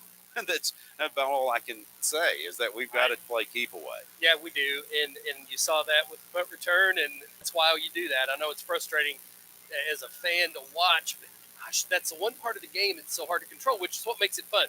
Special teams are fun because it's a little bit out of control. That's why it's part of this game, and that's why it's a tough part to play and coach. Need to implement the NFL kickoff rules. That would help us a little bit. So now at the 40-yard line, Bartwell will tee it up. And again, let's see what he kicks. The last kick was this knuckleball that had to be fielded and just kind of corralled on the ground. So Bartlett portrayed and looks at the coverage here. And he'll back up just about 3 yards. So he's just going to boot a little boot there. Let's see, they are going to kick an onside kick, and it's going to be out of bounds. So they'll back us up again. Bartwell kicks it out of bounds. I'm assuming they'll probably do that again, make us do it again, and they will. They'll refuse it. So Bartwell with another chance here. I think Bardwell's trying to get it up in the air where we have a chance at it. Yes. And he's just getting the middle of the ball instead of the underside of the ball. And really, now it'd be a good thing to do is just try to get a kick that would bound. Yeah. And I'm wondering what they're doing here. Are they going to take over at the third? They're going to take They the are ball. going to take it. They're going to take the ball. So they're not going to refuse Oh, it. okay. It's where it went out of bounds, not at the 35. So it went out of bounds Ah, so that's why they took at it. the 48. Got and that's why they decided they'd take it. I got you. Okay, so at the 48-yard line is where they will start. First of the third quarter coming up here. 12 minutes left to go in the third quarter. Just underway in the second half. It's Thompson in the shotgun formation at the 48. They'll hand it off up the middle. The Goblins hit him there, drop him at the line. What you want? That's exactly right. Trying to go back up the middle. Patriots can't find the A and B gap is pretty normal against this salt defense for the Goblins. Second down and 9.5. The Patriots operate as a single unit. It's fun to watch because they move. It's like watching a flock of birds move. They move all at the same time, and then they go against that grain. But the Goblins are on it. They sniff it out.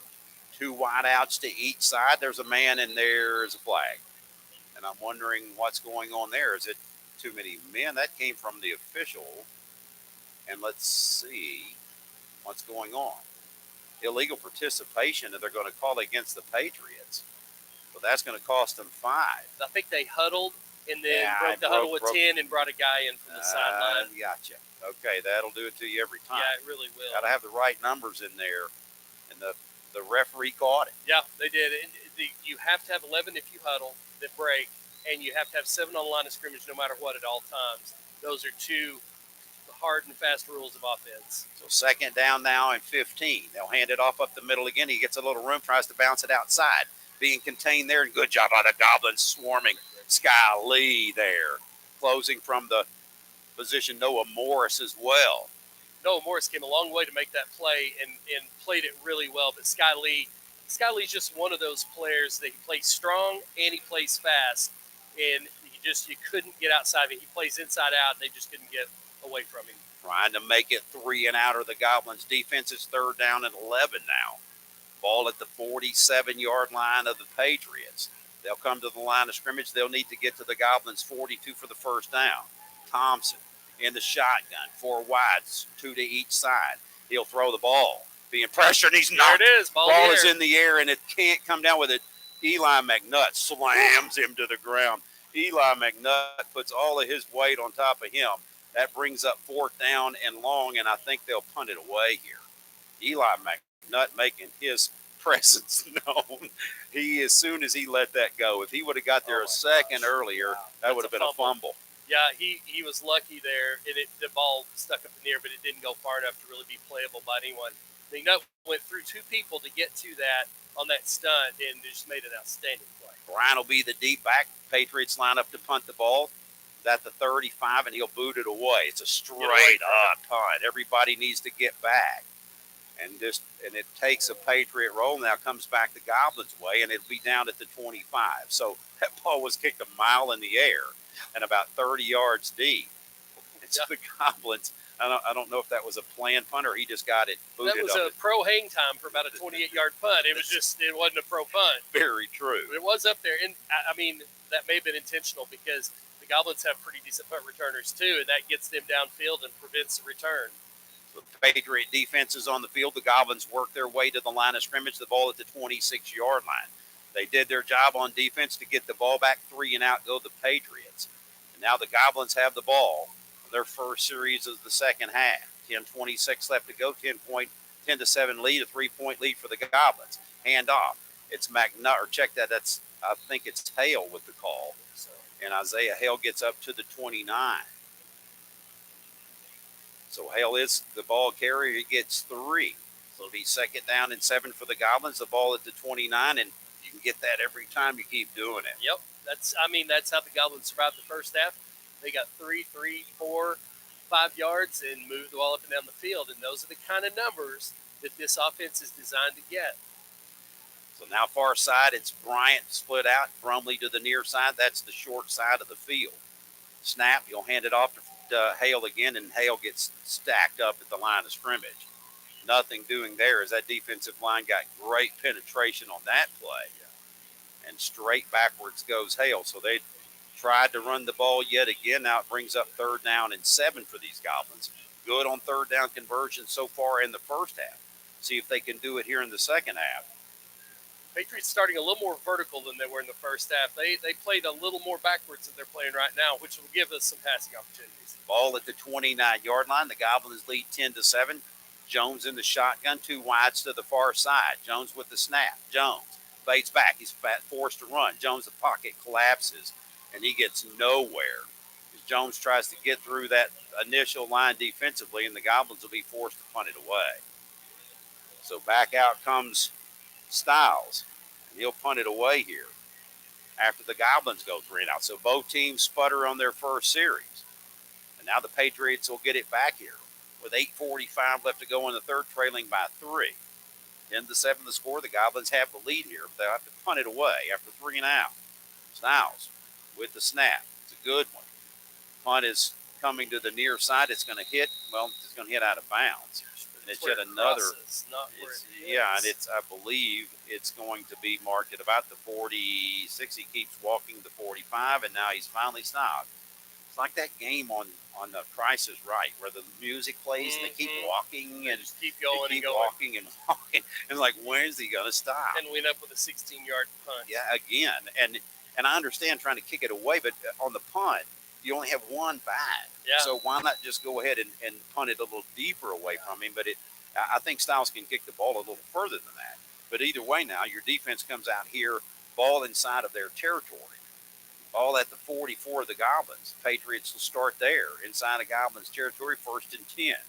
Shotgun formation. Thompson has it. He's going to quick pass to the near side. It's a good catch and brought down there. A touchdown saving tackle by Bryant on a really good crossing route. It's complete down to the 25. Move the chains. And credit Bryant with a touchdown saving tackle there. It was a great play. There was a little, I'd call it a pick inside on that play, which is supposed to be a penalty. It's a crackback pick block, and you're not supposed to block on a pass play, but that's another one that maybe the officials just forgot about. 2 wides to the far side, 1 to the near. That's the wide side of the field. Thompson's looking that way. He is smashed as he lets go of the ball.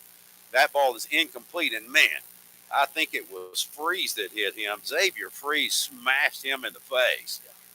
When he let go of the ball, he barely got that one loose. He just threw that one just for preservation. Thompson's a tough customer. He's taking some pretty big hits back there. Yes, he did. The Goblins are making him pay for these deep routes. There was no way to complete that one. Thompson was just trying to eat it and throw it away.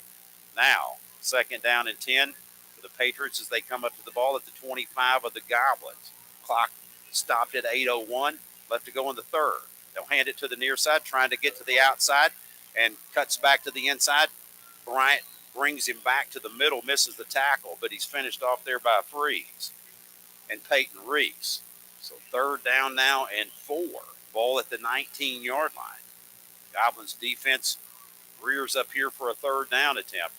Ball inside the red zone. This is a big play because they're probably not in field goal range, so they're in 4-down territory, and you really need a stop here, and they're probably going to try to throw it. So Thompson now in the shotgun formation. He's got 2 wides to the far side, 1 to the near, right beside him, the running back. They'll hand it, try to get it to the far side. Being pursued. Oh, he's hit at the 20, and he's going to be dropped right there. Oh, they give him a great spot.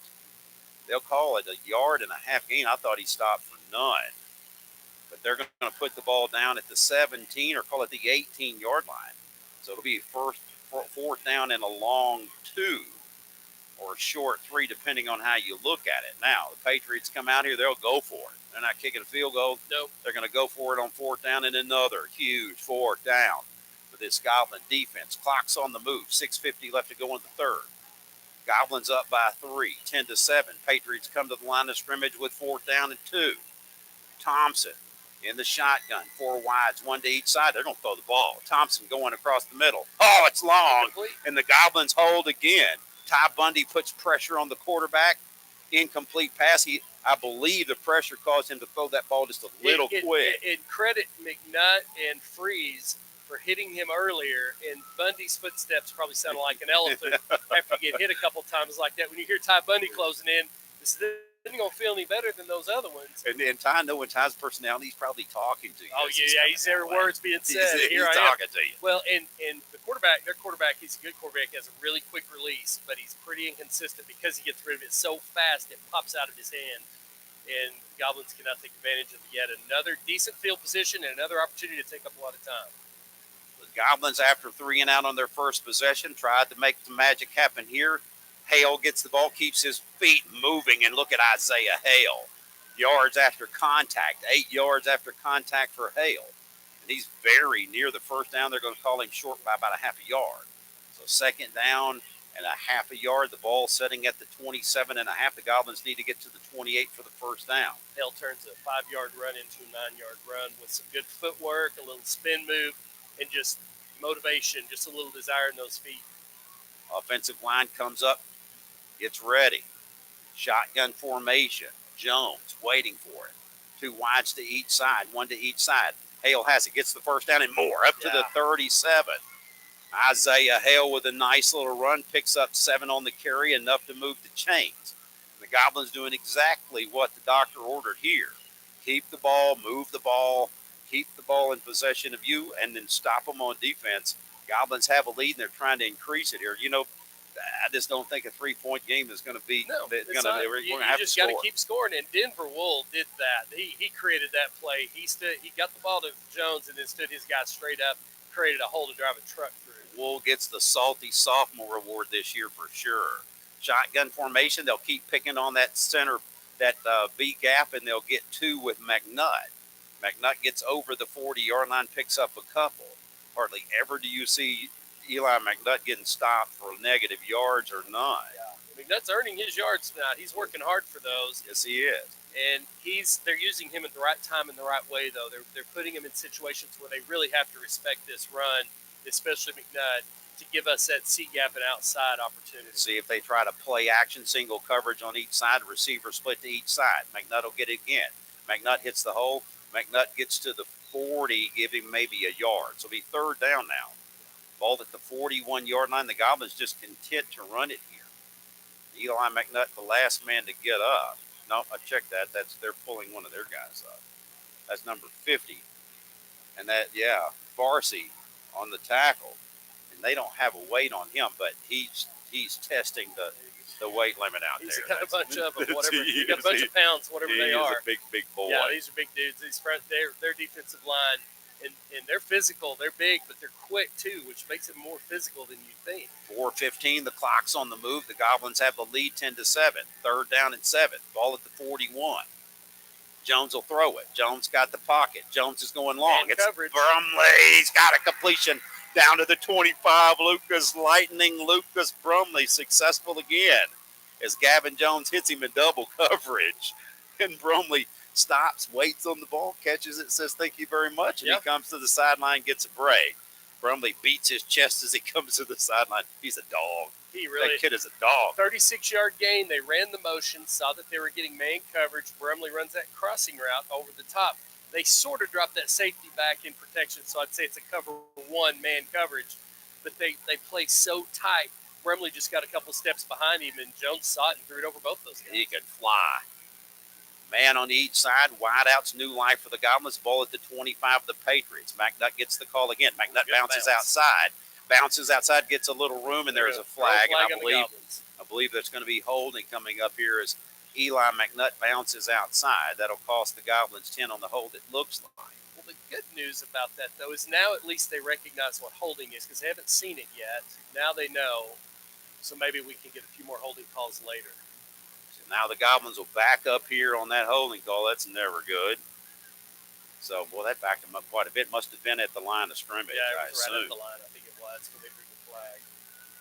What a good run by McNutt that got negated there, and I don't think the hold helped him. I don't know, but McNutt saw that seam.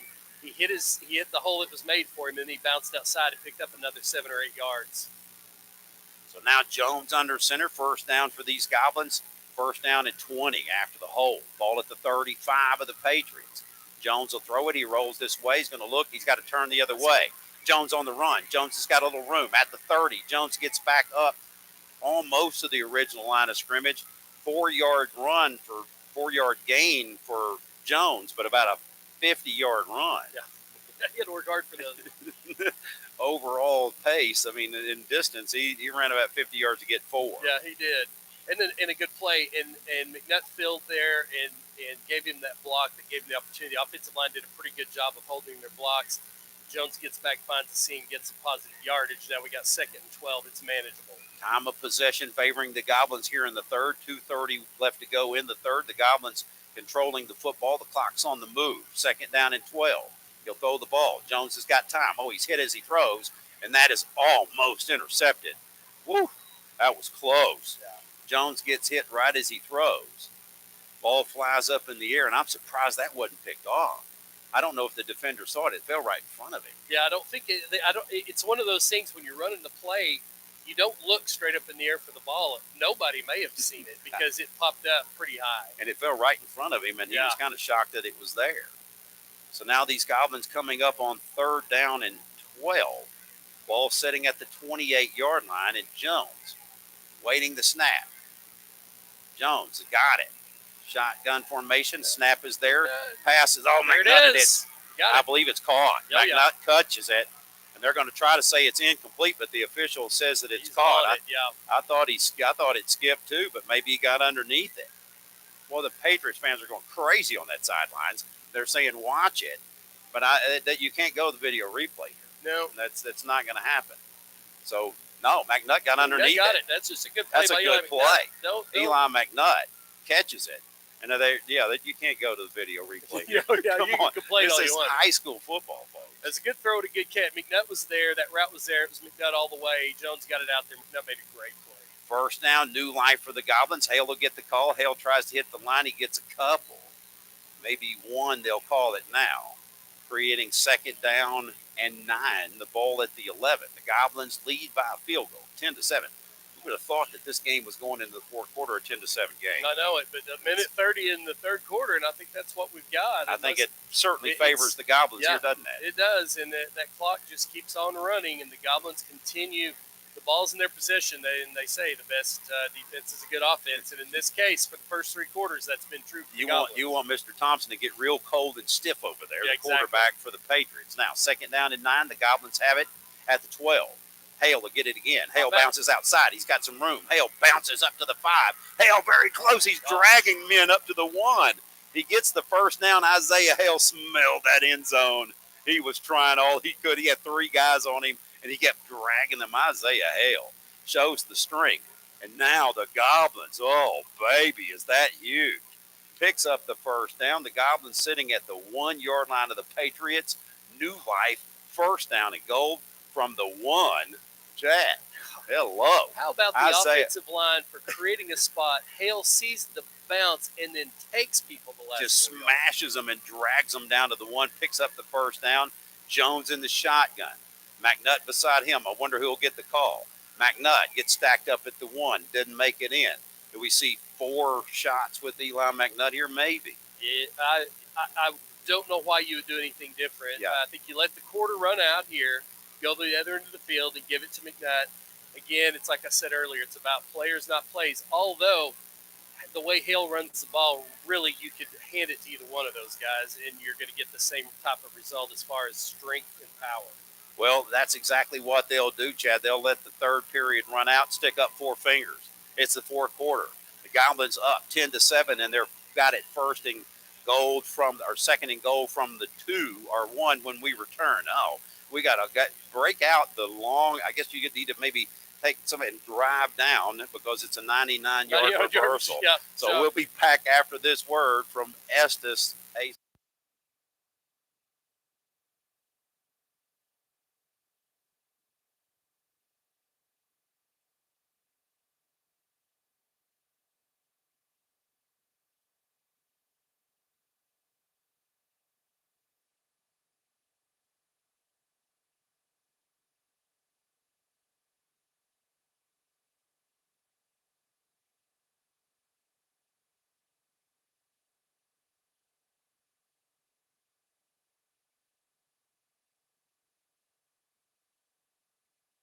Putting a little distance here between them and the Patriots.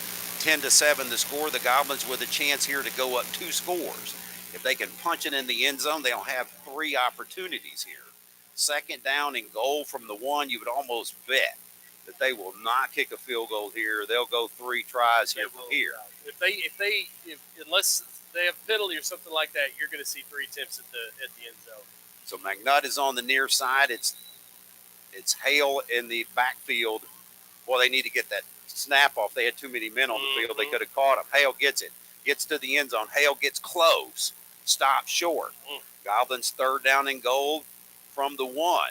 Boy, if Jones could have saw that, he could have got a penalty there. Had a penalty. It won't only given them a yard, but still. Yeah. Or half a yard. Third and goal now for the Goblins to see if they try it again on the run. Maybe try a little misdirection or something around that far side. Let's see. Goblins still think they can control the front of that offensive line to see what they do here on third down and goal from the 1. Takes it, hands it off. McNutt has the call, and it's close. McNutt comes down at the inch line. I mean, literally. Oh, he landed on the white line, but I think I actually think it was a good spot. No, I think the ball was in his right hand, and when he hit. Yep. So now at the 1 inch line, the Goblins will go for it here. I bet you they will. Absolutely. Do you do a quick snap, quarterback sneak, and get a push? Let's see what they do here. I don't know. They're going to stay in a shotgun formation. They'll give it to McNutt again. They have it under the center play. Fourth down, I don't think they do. 4th and 1. Goblins get it, and they'll keep it, and it's a Got touchdown. All touchdown, Goblins. On 4th down, they get it in. They go up 2 scores, and that is massive. Huge. And there is a Patriot player down. He is rolling on the ground. He is not comfortable at all. They're trying to stabilize him. The Goblins score, make it a 16-7 game. They'll still wait on this because he is flipping around here. Man, that does not look comfortable. No, and Dayton Waters came off that ball. I think it was on, and it's you've got so many people over there getting hit so hard, and I hope this kid didn't turn it into something. Boy, the way he's rolling around, that looks what it is. It's certainly not a cramp. No, it's not a cramp. Sure. It's not a life threatening or anything like that. But it does look like his leg. There's something that's hurt on his leg. And they're trying to drag him up here, and they get maybe him on it is his a cramp. feet. All right, you got him on his feet. Maybe it's just a really, really bad cramp because he's hurt. Now he's bouncing off there, but boy, whatever it is, it's haunting him as he goes to the sidelines. That looks tough. Yeah, he's definitely slowly making his way to the sidelines. He takes his helmet off, and he just is going to sit down. That's rough. Oh, so the PAT attempt coming up here. These Goblins playing smash mouth football. Now we'll see what happens with the defense. Goal line football is just chaos. No, it's just a big pile of stuff going on, and you see the Eagles. You see the Eagles with the tush push. It's just pure chaos. So now that PAT coming up, the kick is up, and it's barely made it through. They all count the same, Bardwell. I think it was hit, actually, and tipped, but it squeaks through. So the Goblins go up by 10-17 to 7 the score. With 10:49 left to go in this football game, the Goblins go up 2 scores. We'll be back after this word from Shelter Insurance.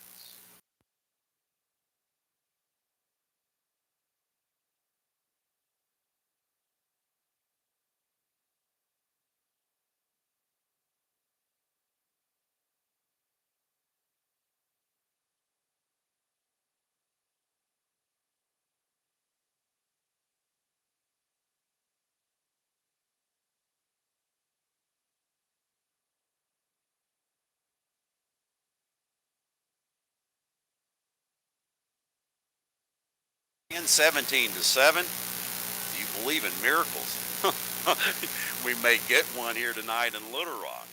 We've had miracles in Little Rock with the Razorbacks, so maybe we play on that. It's a place where miracles can happen. Certainly these Goblins believe they can play.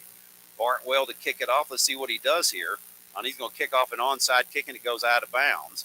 And it goes out at the 46. Will they take it there? So the Goblins, I believe that we have set a high school record for the most kickoff penalties out of bounds, and now they'll have to wait and see, and I think they will take it at. It's one of those that you go, okay, will you take it if we give it to you at the 40-yard line? Right. Will you take it so they just get to try to pick, don't they? What kind of deal can we work? on a kickoff to just give you the ball somewhere. Yeah, and I'm surprised the Goblins don't try to maybe, and to me it would be maybe loft that ball a little higher and let your people go to it and kick it short like that, but loft it, force them to. Yeah. I mean, I'm just guessing here. Yeah. So, wow, they move it up to the 40. That ball didn't go out to 48, did it?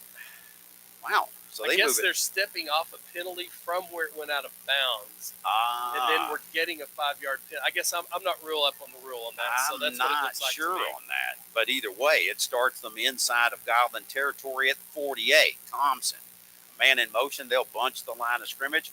One by him. They're going to flip it now. They're going to throw it long. Thompson's going to throw it long. Triple coverage. And it's intercepted by Bartwell, or did he come down with it? He came down with the ball. Wow, what a great catch as Bryant had him and had the ball, and somehow number 3, Falks, comes down with the football. What a play. Let's take a look at the replay. We got the advantage of that. He threw into triple coverage. What a risky pass. 50-50 ball, and he may even push Peyton Reese a little bit there to the ground. I believe he got away with some offensive interference. Yeah, Reese got tied up and went down, or that ball would have been intercepted. So now quickly to the line of scrimmage. The Patriots have it, first down and goal. They're going to hand it off up to the middle, and he stopped there at the line, maybe give him a yard. So the Goblins hold on first down. Now it's second down and goal from the 2 for the Patriots. Back to that pass. Chad, that was one of the riskiest passes you could ever throw. Triple coverage. And it's not just a 50-50 ball there. It was always intercepted. Yeah. And somehow his guy comes down with it, out-muscles Bryant to catch it. Thought it was intercepted because Bryant came down with it as well. Yeah. Now 2 to the short side. They'll bunch him up to the short side of the field. Thompson in the shotgun. He hands it off up the middle, and they'll score the touchdown. So Patriots score with 9:45 left to go in the ball game. 17-13. The Patriots with a chance here to cut it. Wait a minute. Let's see. We'll have to wait here. Let's see. Is there a penalty flag? Let's see. Procedure. Still illegal procedure. Oh, boy. That'll back them up, so negate the touchdown. They can do it again. And that'll cost them some yardage in the process. So wipe 6 points off the board. Man, how big was that? You give the Goblins a little room to work. Thank you. Yeah. Room to work. That you need to send them a thank you card for that. And hopefully it'll take them a while now. Maybe we get a little more clock going so that we get the ball back with a little less time. Well, and again, you're talking second down and goal from the 7. The Goblins really good at goal line defense. Now they only have 3 plays here to operate. Well, you can't throw a 40-yard jump ball from here. You cannot. You pretty well just are stuck with running the ball. Thompson is going to hand it off. Got a little room, bounces the outside, and he gets it in. Yep. Touchdown this time by the Patriots. They score. So they do on the second down. They'll punch it in. So 17-13, the Patriots with a chance to cut it to 3. After a good little run, he bounces out. See, there's that containment again. He bounces. We see it on the replay. They just that first hole was clogged up, and he bounces to the outside. They put it in the end zone, and it's a 4-point game, possibly 3 here with the PAT with 9:41 left to go. Snap is down and it's blocked by Brumley. Brumley does a good job at that. And look at Brumley.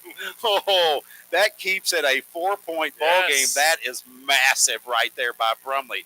Brumley gets in, blocks the PAT. 9:41 left to go in this football game, and the Goblins lead by 17-14. When we return, they'll get the kickoff. We'll pause for a break. You're listening to Goblin Football New Country 102.9.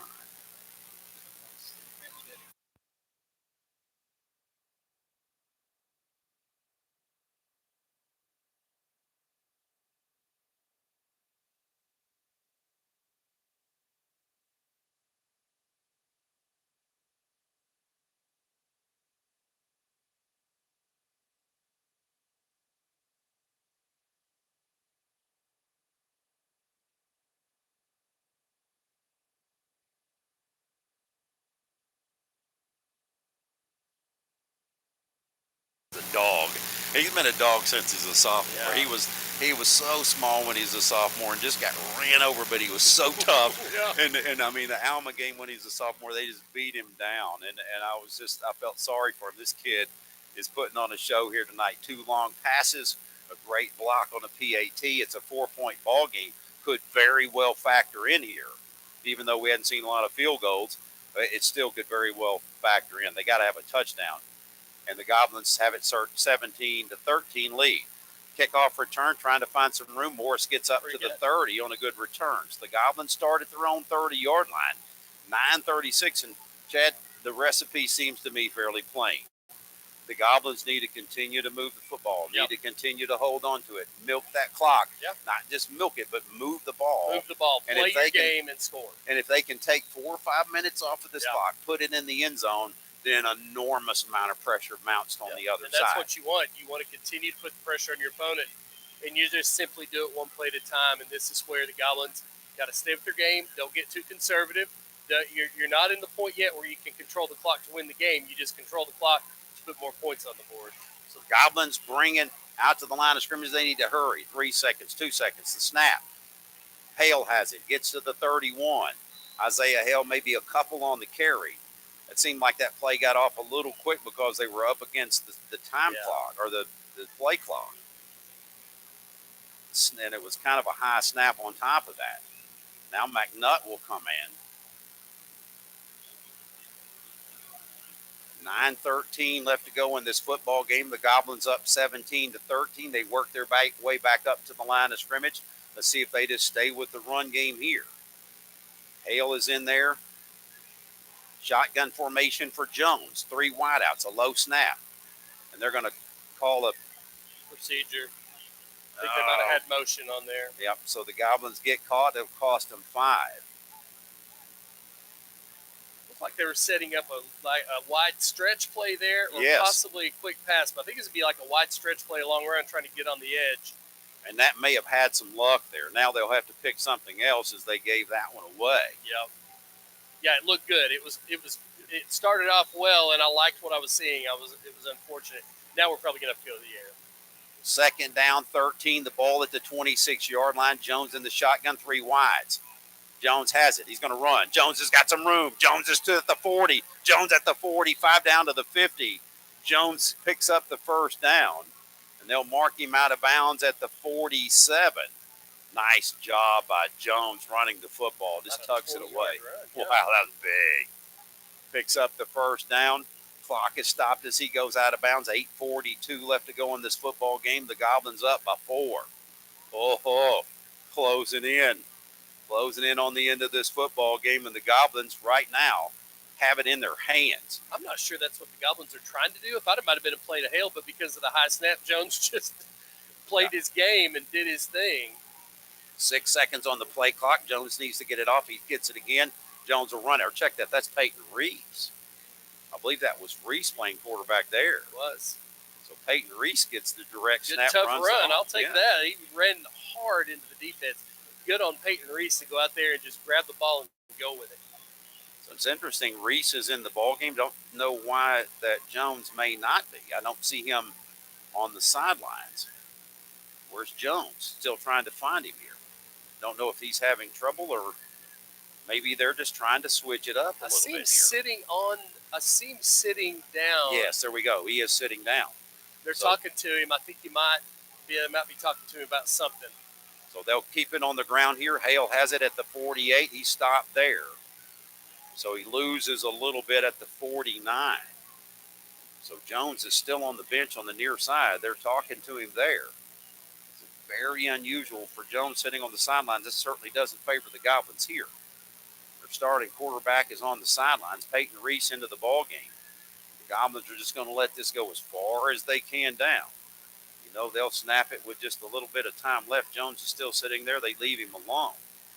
He may be out. He may have done. I don't know what happened on that play. He ran it out of bounds. I don't know if it was his shoulder or if he's done something. So Peyton Reese now the quarterback for the Goblins. He'll come to the near side. Reese is going to fling it. Reese has got a man. Oh, it's Brumley again. And Brumley picks up the first down. Oh, you're kidding me. Lightning Lucas Brumley with a huge play. First down for the Goblins. Move the chains. That keeps the chains moving. And first down for the Goblins. I believe they'll put him out of bounds. Yes, to stop the clock. Don't underestimate Peyton Reese. He has a year of experience at quarterback. This isn't something new to him. He's not played the position this year, but he came out and looked really strong throwing the ball right there.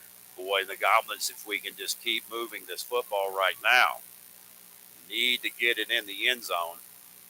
Goblins will send in a play. Reese, quarterback. Jones is on the sidelines. They're hugging him on the near side. I don't know what's going on. I don't either. Well, that does not look good for the Goblins there. Shotgun formation. Reese will keep it. Peyton Reese down to the 35 on a nice little run there, 3 yards. Reese keeps it, goes 3, give him 4 on the carry. 2nd down and 6, the ball at the 35 of the Patriots. Patriots on their heels here a little bit defensively. This offensive line starting to rear their head. Yeah, they really are. They're coming off the ball. They're pushing them back. They're standing them up. I think the Goblins' conditioning is winning right now. Peyton Reese's intensity is winning right now. And if the Goblins finish this drive, they put themselves in a good spot. They just have to take care of the ball and continue to get it one play at a time. 6:35, the clock is on the move. Peyton Reese has the ball, hands it off to Nutt. McNutt gets it. Gets down to the 20 or to the 31. So Eli gets bent backwards. Hope he's okay. Yeah, he's good. He's hobbled just a little bit. That looked like a tough tackle there. His knee got bent back over. Never liked seeing that with a guy that had triple ACL, had ACL, MCL, every CL you could tear. Got a bionic knee. Basically so. 6:05 left to go in this football game. The Goblins facing a big 3rd down and 2. Ball at the 31. They need to get to the Patriots 29. Leading 17-13 are the Goblins. Shotgun formation. They'll hand it off. And it's Sky Lee with the carry, and Sky Lee gets the 1st down. These Goblins are staying on the ground, and they're dominating the offensive line. And look at the Patriots, slow to get up, starting to get tired. The Goblins wearing them down. Clock is on the move, 5:45. The Goblins on the move as well. Just over 5 minutes, 5:40 left to go. In this football game, the Goblins get new life. And I believe there's going to be a timeout, and I don't know whose team called it, I believe. I think Parkview. Parkview did, because they are tired. The Goblins just wearing them out offensively and dominating so far this drive with Peyton Reese. We'll have to see what's going on. Jones is up moving. But it's his left shoulder. Yeah, so it looks like there's something going on there. He's able to walk around. We'll keep it right here, just because everybody's you want to know it's somebody that's well taken care of over there. Gavin Jones is getting a lot of consolation. Yeah, they're patting him on the back. Let's hope that it's just something that's minor, that we win this football game, we'll have him for next week. That'd be a big loss for these Goblins if he's out. When you have a left shoulder injury, it can be a stinger, something that hits a nerve and it goes numb. It could be a partial dislocation. There are lots of things it can be when it's a shoulder, some big, some small.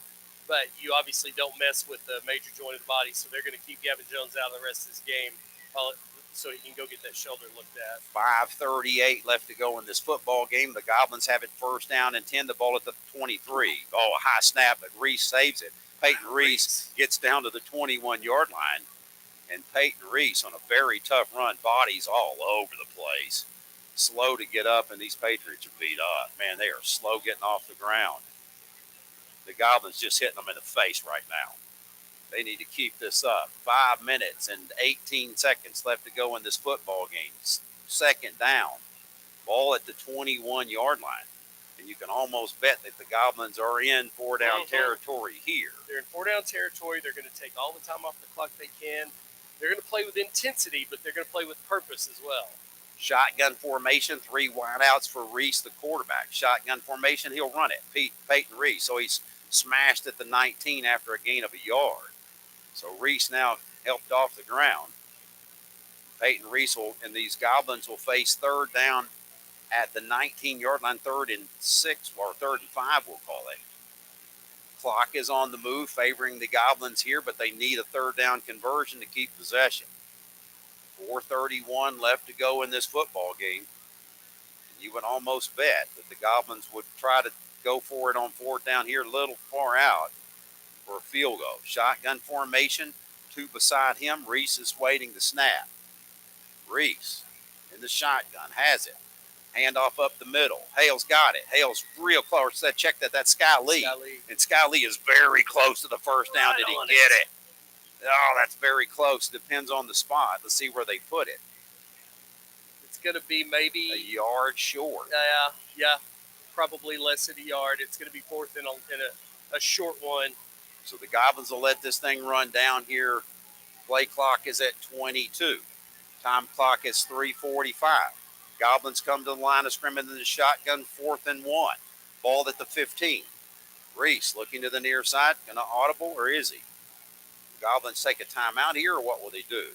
Yeah, they obviously will not take a penalty here as far as the delay, and that's exactly what's going to happen. Coach Keelan takes a timeout. So with 3:26 left to go in this football game, 4th down and a foot for the Goblins. Ball resting at the 15-yard line. We'll be back with 4th and 1 when we return after this word from Mad Max Welding.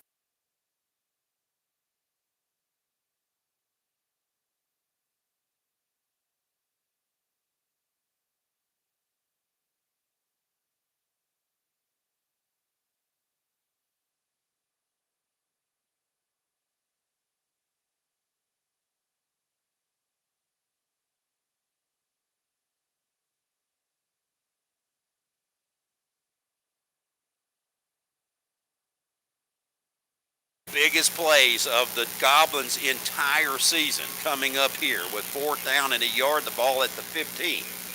And man, Scott Lee just tried to get that first down on a 3rd down possession, couldn't do it. So now 4th down and a yard. The Goblins need it if they get it. It changes the scope of this ball game dramatically if they can pick up the first down here, Chad. Yes, it does. Shotgun formation for Reese. 20 seconds to go. They'll put Eli McNutt in motion. They're going to keep it. Hit at the line of scrimmage, and I think he stopped. Oh, they stopped him. Yeah, they did. Peyton Reese on a keeper. I think it's going to be on us anyway.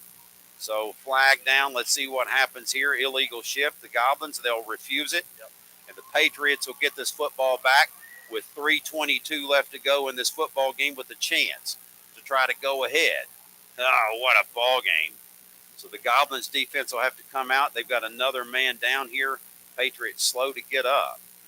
Number 13, he's been down a lot here. Yeah, they do. Landon Adams. So now the defense has it in their hands. 3:22 left to go in this football game. And the Goblins will come out on defense after a big stop by the Parkview Patriots. Either way, these Goblins have played a game here tonight. And they still have it 4th down, and for the Goblins, can't be right. So now they'll change it. So the ball resting, and we'll get it set up here. The ball's resting at the Patriots 16-yard line, 17-13, a 4-point lead. Got to have a touchdown here with 3:22 left to go in the football game. They'll hand it off, and it's a keeper. He gets a little room down to the 25. Gets up to the 25-yard line to keep the clock moving. 9-yard gain. They'll mark him at the 24, just short. 2nd down and a yard coming here. And there's what they do there, coming a little counter. Everybody going one way, the quarterback goes the other. Yep. Thompson picks up 9 on the keeper. 3 minutes. The clock is on the move. The Patriots 2nd down and a yard. Thompson, shotgun formation. He'll throw it. Screen pass to the near side, trying to get a little room. Cuts back to the inside. Gets the first down and more. They bring him down to the 44. Keep the clock moving. And now they're going to call it, well, which one is it? Keep the clock moving, but they stop the clock to set the... Oh, set. Okay, got it. So now it'll move whenever they set the yard marker. They're taking their time. So now 2 minutes and 40 seconds left to go in the football game. New life for Parkview. As they're moving the football here with very little time left to go. They do have 2 timeouts. Both teams do. Shotgun formation. Thompson will give it to the near side. No, he'll keep it. The Goblins stop him there. Stuffed. So that's a really good stop for the Goblins. It'll create 2nd down and 9. The clock will keep moving. Let's see if they take their time out here or they'll let it roll. They're going to let it roll. So Parkview's going to play for the big play and try to get a big gain on something and maybe setting us up for a long pass here. So 2 minutes exactly left to go in this football game. 17-13 the score. Thompson with the snap. Thompson's going to go long. Thompson near side, it's complete. The Goblins get him, or check that. He breaks away down to the 33-yard line. And they may take their time out here, Chad, I would think. Yeah. Or will they? That'll move the chains. Patriots pick up the first down at the 34 is where they'll spot the ball. They may be content to let that clock run a little bit. Well, now that you're the 34 and you're inside Goblin territory, probably not a bad plan. You certainly, if you score, you don't want to give the Goblins any time. Exactly. Minute 40 left to go in this football game. The Patriots on the move. Can the Goblins make a play defensively? Long pass going a long way, and Menez way over his head. Incomplete. Good coverage by Peyton Reese. He was on the other side of that. He was the only one that could have caught that ball. That's true. Overthrown. That ball was way overthrown. Yeah, it really As was. Thompson let it fly, it shows you the arm that kid has. Yeah. That was a 50-yard seed, and he overthrows him. So with a minute 31, the clock is stopped. Second down and 10, the ball at the 34-yard line of the Goblins. The Patriots facing second down and 10, and they're just going to fling it here. Yep. It looks like from here on out. They quickly up to the line of scrimmage. 10 seconds on the play clock. The fans on both sides going crazy. Shotgun formation. Pass to the near side. Oh, it was initially caught and then tipped and dropped. And then checked that was Noah Morris coming from the backside to make sure he didn't get the tip after he tipped it. And now, what do we call it? What is it? We're going to call a penalty on the Goblins. Oh, it's roughing the passer, is it? Oh, my. I cannot believe that call. Sure. What a horrible call this time. That I'd love to see the replay of that. I don't think they're going to show that replay. That is egregious. That is egregious. We're going to show Oh, man, what a terrible call. Oh, the fans are just booing like crazy, and they're not going to show the replay. No, they're not going to show that. That was an egregious penalty. I cannot believe I just saw that. First and down and go, or 20, first down at the 20. Pass to the near side. It's caught again at the 2. You're kidding me. Oh, they're going to steal this ball game. That was a terrible call at this point of the game. Oh, they'll show this replay. They'll show this one. Yeah, yes. This was a great play. Yeah, this is the second week in a row we've seen adults make the decision. They're going to get themselves involved in a kid's game. That is an egregious penalty. I cannot believe that they didn't show the replay on that either. And they're going to go the far side, and he's going to get the touchdown. Oh, Parkview takes the lead with a minute 6 left to go on an absolute robbery here in War Memorial Stadium. I hardly ever say anything like that, but you cannot steal the game like that from these kids. That's egregious. So undoubtedly, are they going to kick the PAT, I assume, and go up by 3? Yeah, go by 3. It's 3 at a time. Oh, man. What a huge penalty at that time. I cannot believe what I just saw that. Oh, they call a late hit on Harris and give on basically what would have been a third down and long. Would have been a third and long. Yep. So now trying to go for 2, and they will. Trying to get inside, and I believe he gets it. No, he does. Yes, they're going to call it good. So now a 4-point lead for these Patriots as they take the lead. Still cannot believe I just saw what I saw. So now 21-17, the Patriots take the lead with a minute 6 left to go in this football game. Oh, mama. That's a hard one to swallow there. I just don't know how you make that call at that point of the game.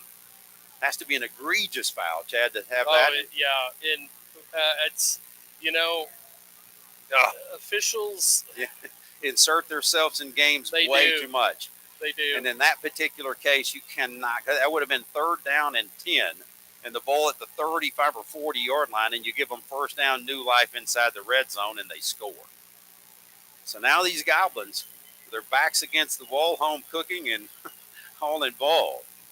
And they're going to have to go the distance in a minute 6 with 2 timeouts left to go in this football game. And I still I'm sick in my stomach.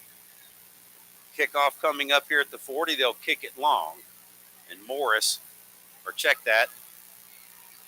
fielded at the 20, back down to the 31-yard line. A good return with a minute left. The Goblins will bring their offense onto the field. And I believe it'll be Peyton Reese to do the honors here. Gavin Jones is out. He is out, yep. And he's got something, it looks like, on his throwing shoulder of all things. Oh, and he is sick. You can tell by looking at Gavin Jones. He wants to be out there so bad. Oh yeah. Oh, he is not happy about that. It looks like his left shoulder is the one that's hanging, Chad. It may be me that's looking at it wrong. I don't know. But either way, Peyton Reese, who hasn't played quarterback since the first, I don't think he's played all year at quarterback, has he? No, so he now, has not. Peyton Reese, with a minute left, is going to have to lead these Goblins down the field throwing the football. Let's see what they do. Reese, shotgun formation. Reese, quick out. Has it on the outside. Has a little room. Brought down there. Complete down to the six. That's number 6. That's Campbell. Campbell quickly up, and they'll put the ball down, spot the ball there at the 34-yard line. Goblins will get set here with the clock on the move. Still 2 timeouts, but they're not going to use them here. They got to get there quick. Everybody's got to get set. Burning a lot of time. 38 seconds. Reese to throw the ball. Reese is going to run it. Reese is brought down there. They'll have to call a timeout now. Peyton Reese gets sacked in the backfield. The delight of this Parkview Patriots crowd. And I cannot believe that I'm looking at this. The break in the action with 31 seconds. We'll keep it right here so I can moan more about that terrible penalty. And Todd, it was beyond terrible. There wasn't even contact with the quarterback. How did that happen? There was not even no one. I went on Gob TV and I ran it back. There's not even an individual that made physical contact with the quarterback at all on the play. Oh man, that was just simply a team and a set of officials that are going to take a win away from one team and give it to another. That's exactly what happened. This is straight up That's robbery. all it is. Straight up robbery. Now, could the Patriots have come back and won this? Sure. And they could have thrown a touchdown pass. But they didn't anyway. have to. They because didn't know. The officials just handed them the game. Man, that is just absolutely egregious. So now, 3rd down and long for these Goblins. 31 seconds left. Cannot believe this. Shotgun formation for Reese as he's in the shotgun looking for some help. Reese, throw the ball. Reese is under pressure. Reese is dropped again. And after the sack, they'll have to take the timeout yet again. And the Goblins will be down to 1 play, and their season's over if they can't make, 20 yards here. Yep, 20 yards and then get out of bounds because they've got 26 seconds and they're out of timeouts. Ugh. So now the Patriots will have 1 more down here to stop the Goblins, and they've got to go a long way. 22 yards, and I'll have to look at that again to try to figure out. I don't know exactly what the call was. It was a personal foul. Yeah, it was. Who do you call it on? Yeah. I mean, who do you call that personal foul on? Was it thrown by the referee? I'm assuming the referee in the back threw the flag. Yep. So where was that on? It certainly was not on the quarterback because we did not hit the quarterback. Clearly not, no. Clearly not. So where would that have been? Hands to the face, or I don't know, on the offensive line? I'll certainly research that myself because the Goblins literally were just inches away from going to the semis here and get robbed. So now Peyton Reese will have 1 more shot here to get 20 yards for these Goblins. 4 wideouts for Harrison. Shotgun formation for Reese. Reese has it. Reese is going to throw it. Reese has got to chunk it, and Reese gets sacked again. That's the ball game. The Goblins lose here in the quarterfinals on an absolutely terrible call by the officials. I don't know if you review officiating crews and they do that, but they better do that here because that was absolutely maddeningly stupid. Yeah. And I'll calm down. I don't need to do this on the radio. This is unfortunately you're not wrong. I mean, you're absolutely 100% right. And it's one thing if it would have happened, if it would have been close, but it wasn't even close. I mean, they didn't even get touched. And it's interesting they didn't show the replay on that. Of course they're not going to They selectively show the replays. So that was really tough. So next week, if the Greenbrier Panthers win, these Parkview Patriots will go to Greenbrier. I may have to go watch that game. Yeah. Because I think they're in trouble against Greenbrier. I think they are too. I think they're in trouble. So the victory formation for these Patriots, and they'll run the clock out and end the Goblin season on an absolute heartbreaker here in War Memorial Stadium. The Patriots will get a cheap one here.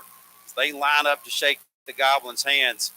They don't get a Christmas present after that because that was absolutely egregious. The Goblin fans are in shock. Patriots are lucky to come out of here, but credit these Goblins with a great game. Oh, So they folks, played an outstanding football game. absolutely. So we're going to take a break here for a couple of commercials. We'll come back and wrap this one up for more